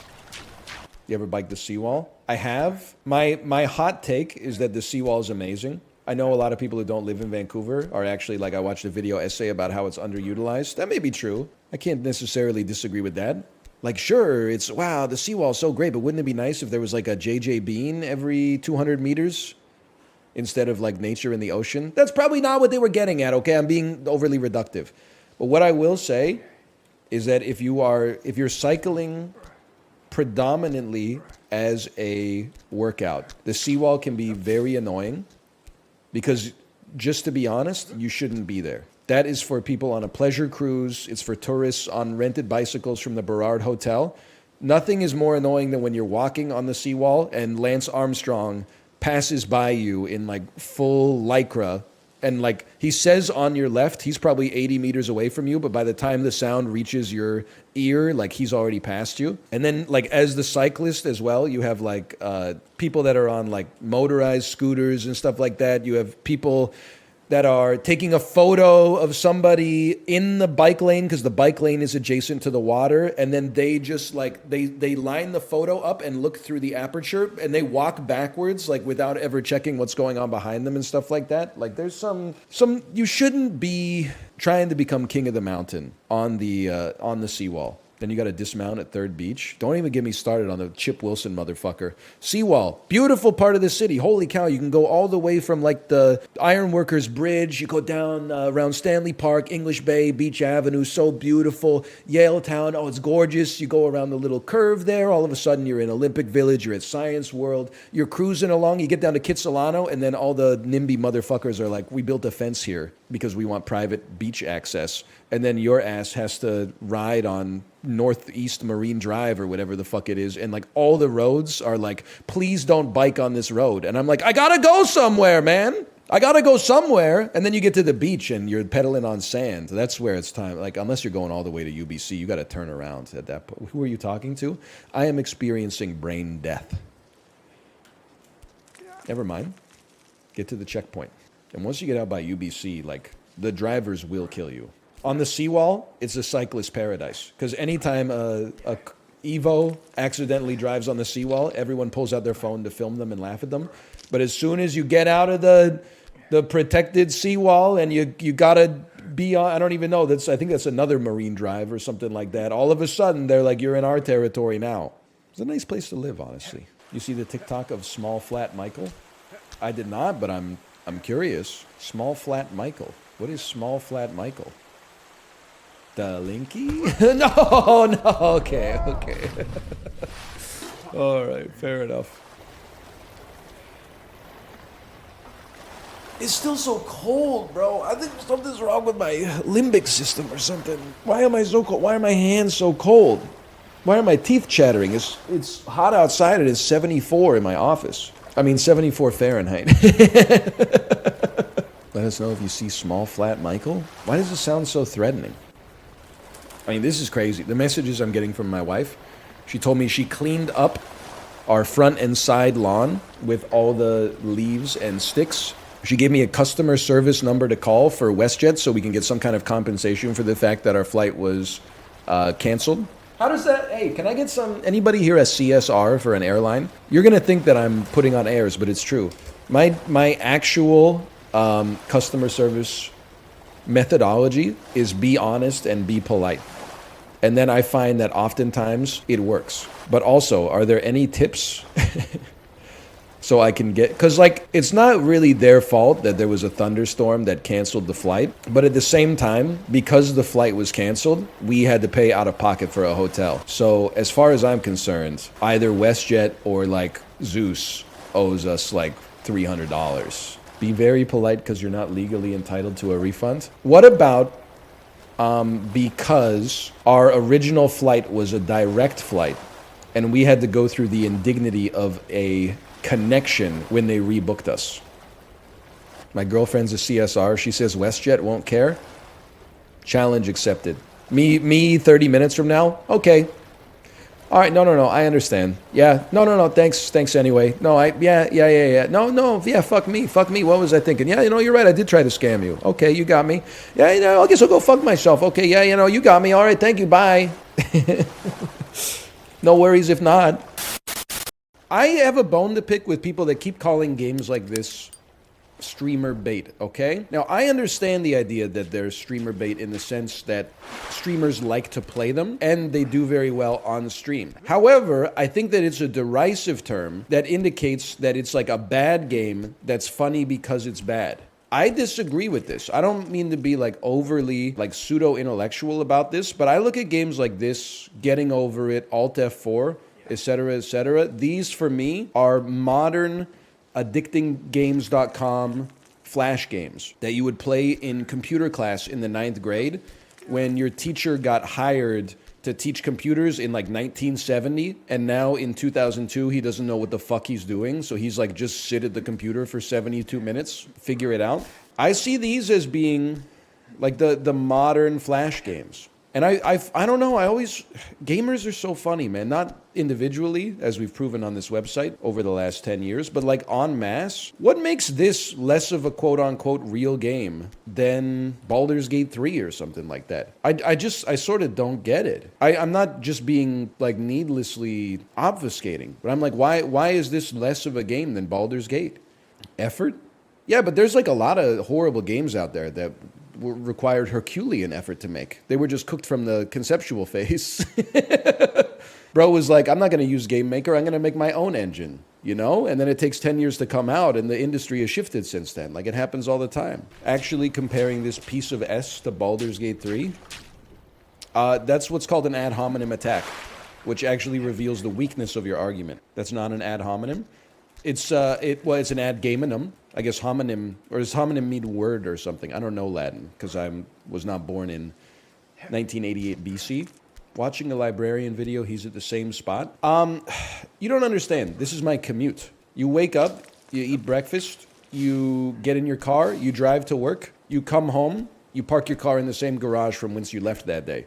And then you get the privilege of doing it again tomorrow morning as well. And maybe every morning for the next 40 years or something like that. It is rarer to, in a day or 2 days, to find yourself in a different place from where you were at yesterday. That is the outlier. How'd the customer service call go? Thank you for reminding me. You know what I realized is that I don't use the customer service line too much these days. I didn't realize that in the last like 5-10 years, companies did everything they could to not have to talk to their customers. Like, you Google like airline helpline, and then instead of getting a phone number that allows you to talk to a real person, they put you in like a walled garden where there's only a database of like FAQs and stuff like that. And if you don't find like your solution in the FAQs, they're like, here, call this number. And then when you call the number, they only give you like X number of possible options. And sometimes the options don't apply. And you're like, can I just hit 0 and talk to a human being? And the answer is no. No, you cannot. So, long story short, we booked our flights through Expedia. So first I called the airline, and eventually a robot was like, because you booked through a third party, you got to talk to the third party. So I called the third party, put in all of my data, the invoice number, the 4 digits of the credit card that were used to book it, you know, the email address associated with the account. Got to talk to somebody. She was like, oh, because you actually booked through like your bank or something like that, we have to transfer you to like a different department. And then I was like, sure, no problem, until I had to go through the phone menu again and re-enter all of the data again. But then finally, I got to talk to another real human being where I repeated myself. And she said, I'm sorry that happened to you. And I said, it's not your fault. It's okay. And she said, okay, I'm looking into this for you. Just a minute. And then she put me on hold. And 3 minutes later, they hung up on me. And then I assumed that it was by accident and they would call me back. And they still have not to this day. So, well, to this morning, I suppose. I mean, it's not that big of a deal. All we're trying to get a refund for is, no disrespect to WestJet, but my wife paid for us to pick our seats because it's kind of important for us to sit with our 3-year-old child on the airplane. And then WestJet, on all 4 of our flights, was like, surprise, even though you paid for your seats, we've just shuffled you all around the plane.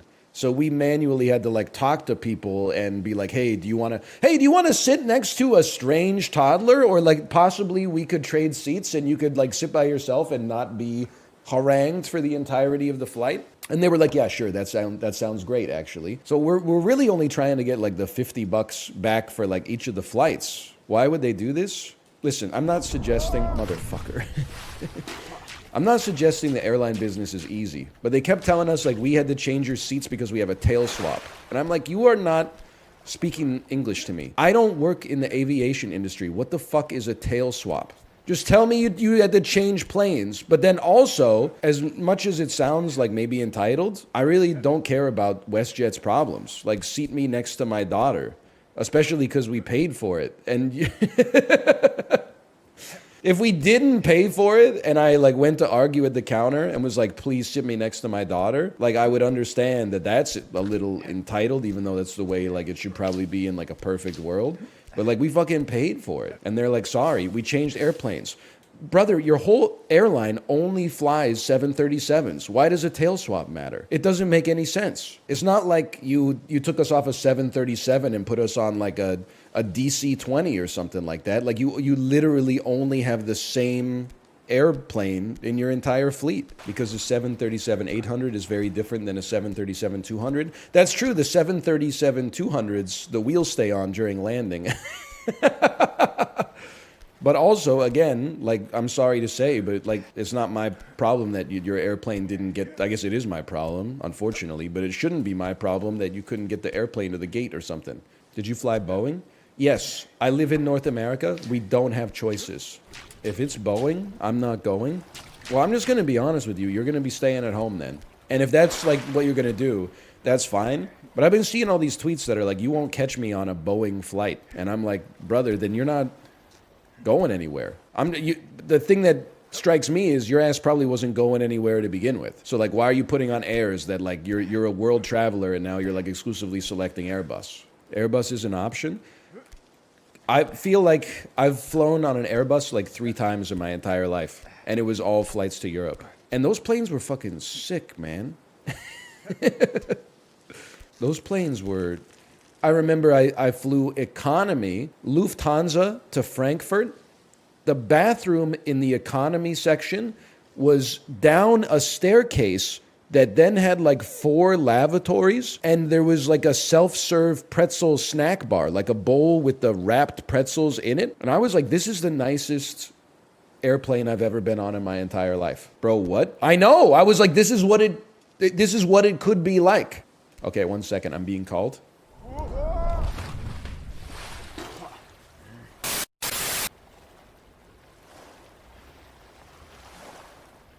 Apparitions. I 100% thought I heard, I should say, my wife open the sliding door and then say, Ryan, come here, I need you. I went upstairs and said, yeah, what's up? She said, what? I said, didn't you call me? She said, nope. I said, all right, we are haunted.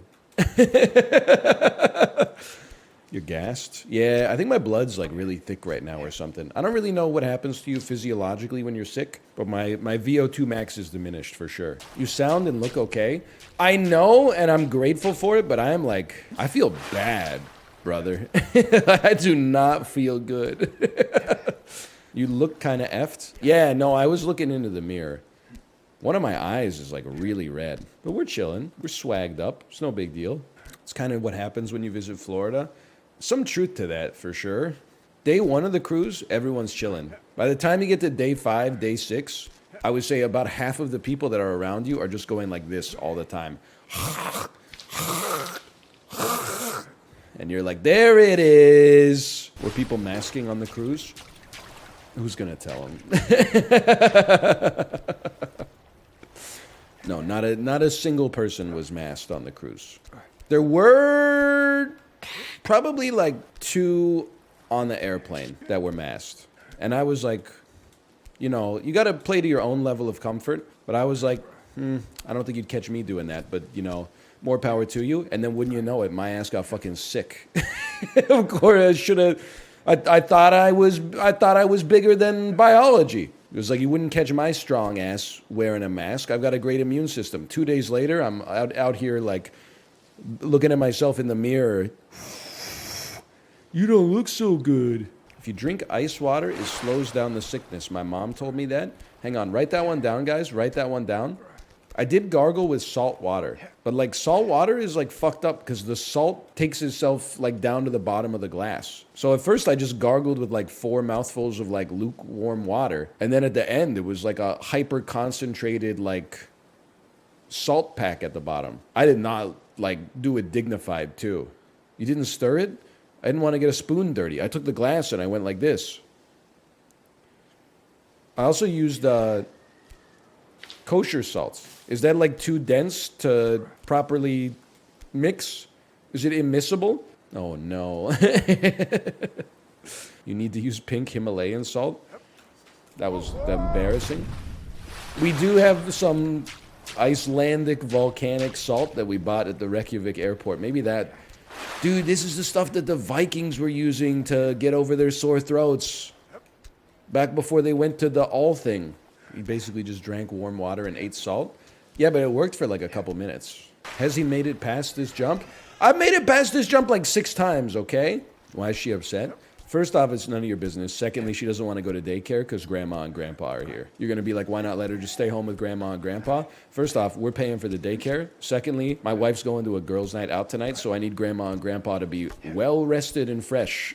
Because they're going to be doing some domestic labor for me later, depending on my level of consciousness after I have some Ricola throat lozenges.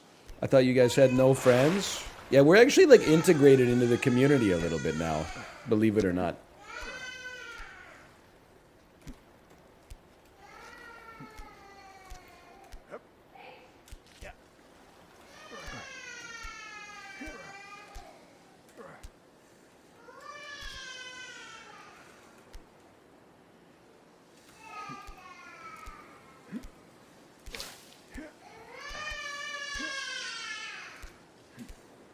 She is ulting. Sounds like chat watching Balatro. So true. You know what? I've deluded myself into thinking that we have 50-50 division of child labor. Because, like, I pick her up from daycare and Kate drops her off. But the drop-off is way worse. The pickup, she's like, Daddy, I love you. She comes, like, hopping out to me, gives me a hug. Of course, of course.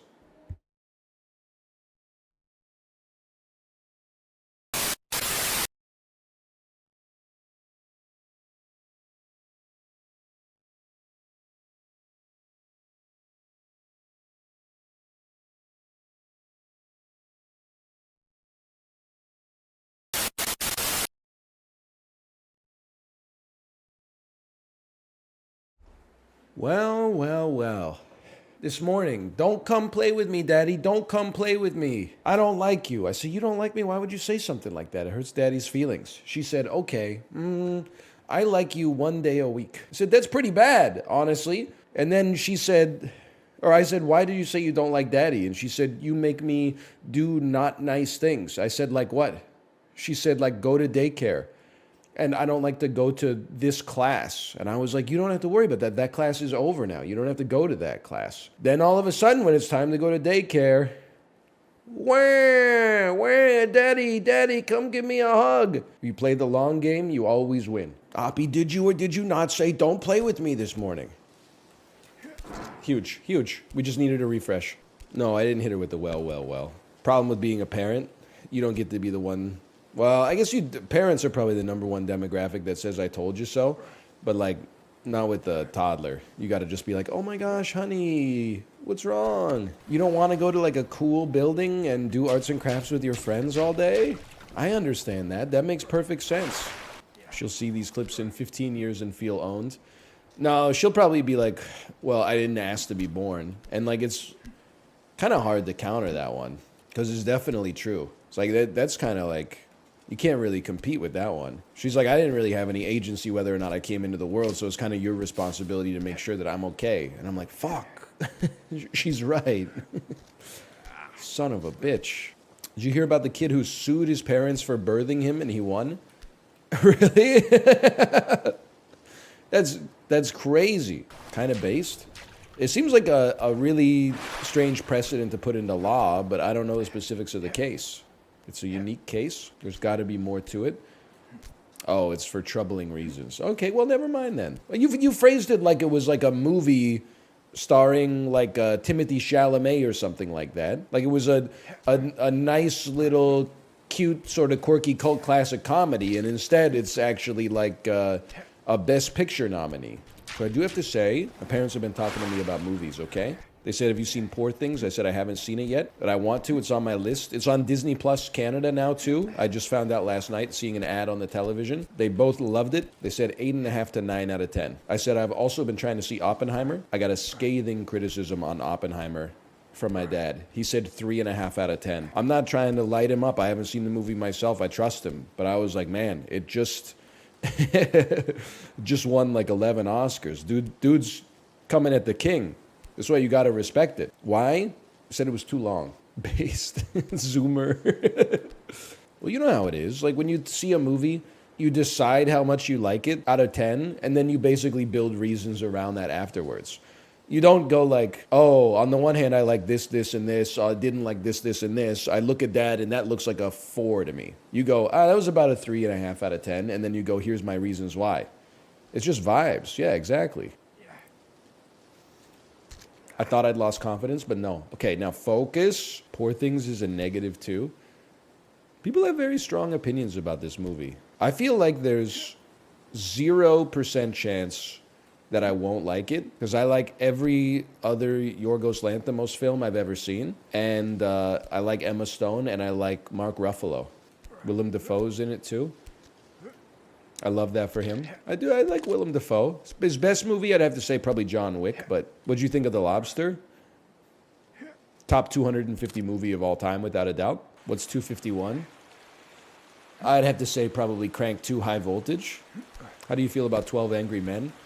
Oh, what? You mean a podcast? Oh, man. That would kill in Limmy's chat. Dude, someone in here, I was talking about Limmy, and they said Limmy is like an entitled, they didn't use this word. Let's PG-13 it. They said he's a pompous, entitled brat. I don't know if that's true, but can I say something? He's entitled to be pompous. He's funnier than you.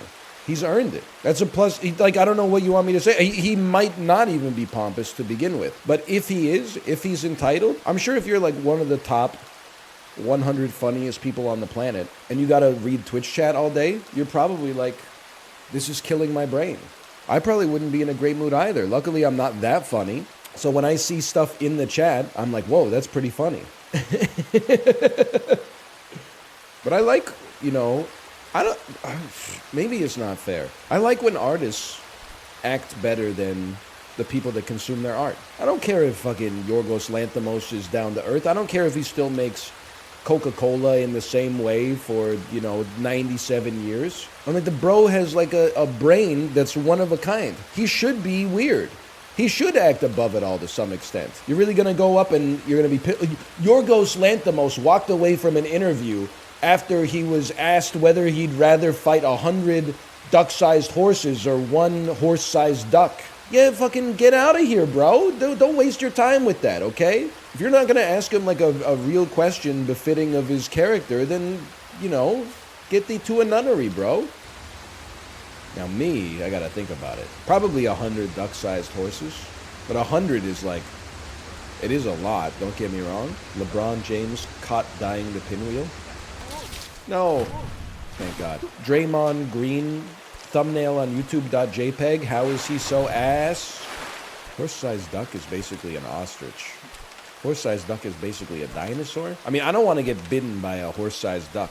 I feel like a horse-sized horse, obviously it's going to have a lot of kicking power, but it's not going to bite me probably. Its mouth is not designed for that. But a beak is a much more efficient biting tool, I think. Plus, horses can't fly. True, although maybe you've never heard of Pegasus, allegedly. Also, I was about to say that ducks don't fly either. And then I thought about it for a split second and said, pretty sure that they actually do. They might be one of the most common birds you see in flight. Most common, probably crow. I think it depends where you live. I do see a lot of crows. I can't argue with the crows. I see a lot of gulls. I don't know if they're seagulls or wrens or something like that. There are pigeons, but I wouldn't say that I live in a particularly pigeon-rich part of the world. Like, it's not New York City here. Sparrows? I don't even know if sparrows fuck with the West Coast, honestly. Maybe I'm insane. Robins? Not too many robins here either. Geese? Lots of geese. I saw Vancouver in the news recently for some giant mega housing complex that's getting built. You must have us confused with another city. That must be Vancouver, Washington. No, I don't know. No, I bet you did. That makes sense. There's been like new zoning here. So now you can build, you don't need like a special permit to build multiplexes on residential lots or something. They're doing something just in time. Oh, it's the, I know what you're talking about. It's like the Squamish housing. I don't know enough about the city of Vancouver, to be honest with you. Is it the one that's around the bridges? The south side of the Burrard Bridge. It's a nice area of town, honestly. South side of the Burrard Bridge. That's where like the McLaren dealership is. That's where Les Amis du Fromage is. Bro, they're going to have such good access to French cheeses. That's where Jam Cafe's first location is, I think. Are you making these places up? No, we got real stores here. It's not all Boston Pizza. There are a lot of Cactus Clubs. Okay, chill. Bit by terrible bit. Slide over. Move over, little dog, because a big old dog's coming in. Hey, by the way, librarian, I got a bit for you, okay? Did you see the TikTok that is like dramatic music, and it's a clip from TED where Mark Wahlberg is sitting alone on the couch, and then TED says, "Holy crap!" And then Mark Wahlberg like rushes in like something incredibly bad just happened, and he goes, "What? Whoa, what's wrong?" And then TED goes, "I got on the internet for the first time. There's so much, and I think that it's supposed to be," he says, "pornography on here. But instead, it's breeding announcements for Bully XL pit bulls." What the fuck? Holy shit, dude, what's the matter? What happened? What's going on? There's so much. Major League Bullies, Crayon. Running a stud special on this pimpy son. Two times pimpy. 2 times pimpy. Babe X Baby G.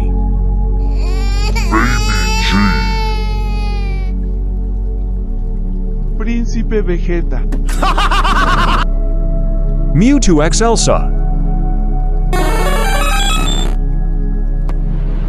Popeye X Celine. Spinach. Spinach. Spinach. Spinach. Jarhead Frenchie's Thriller. Fortnite. Mewtwo X Elsa. Frankenjar's Thriller. Did you see that one? The banning of TikTok is going to set comedy back so far. We pulled forward so much growth in comedy as a result of this app. You don't understand. We've gone from like rap parodies of music to that abstract stuff in like 12 years or something like that. We can't go back, man. We can't go back to season 9 of The Office. We will not be going to Instagram Reels. TikTok minus Americans might go hard. But that lady who built the mine in her house, she's American, right? Won't somebody think of her? She wouldn't have gotten caught without TikTok. Some truth to that, but you know what? We wouldn't. Oh, no. Hold. I think you're right. It's better to have known about the tunnel and lost it than to have never tunneled at all.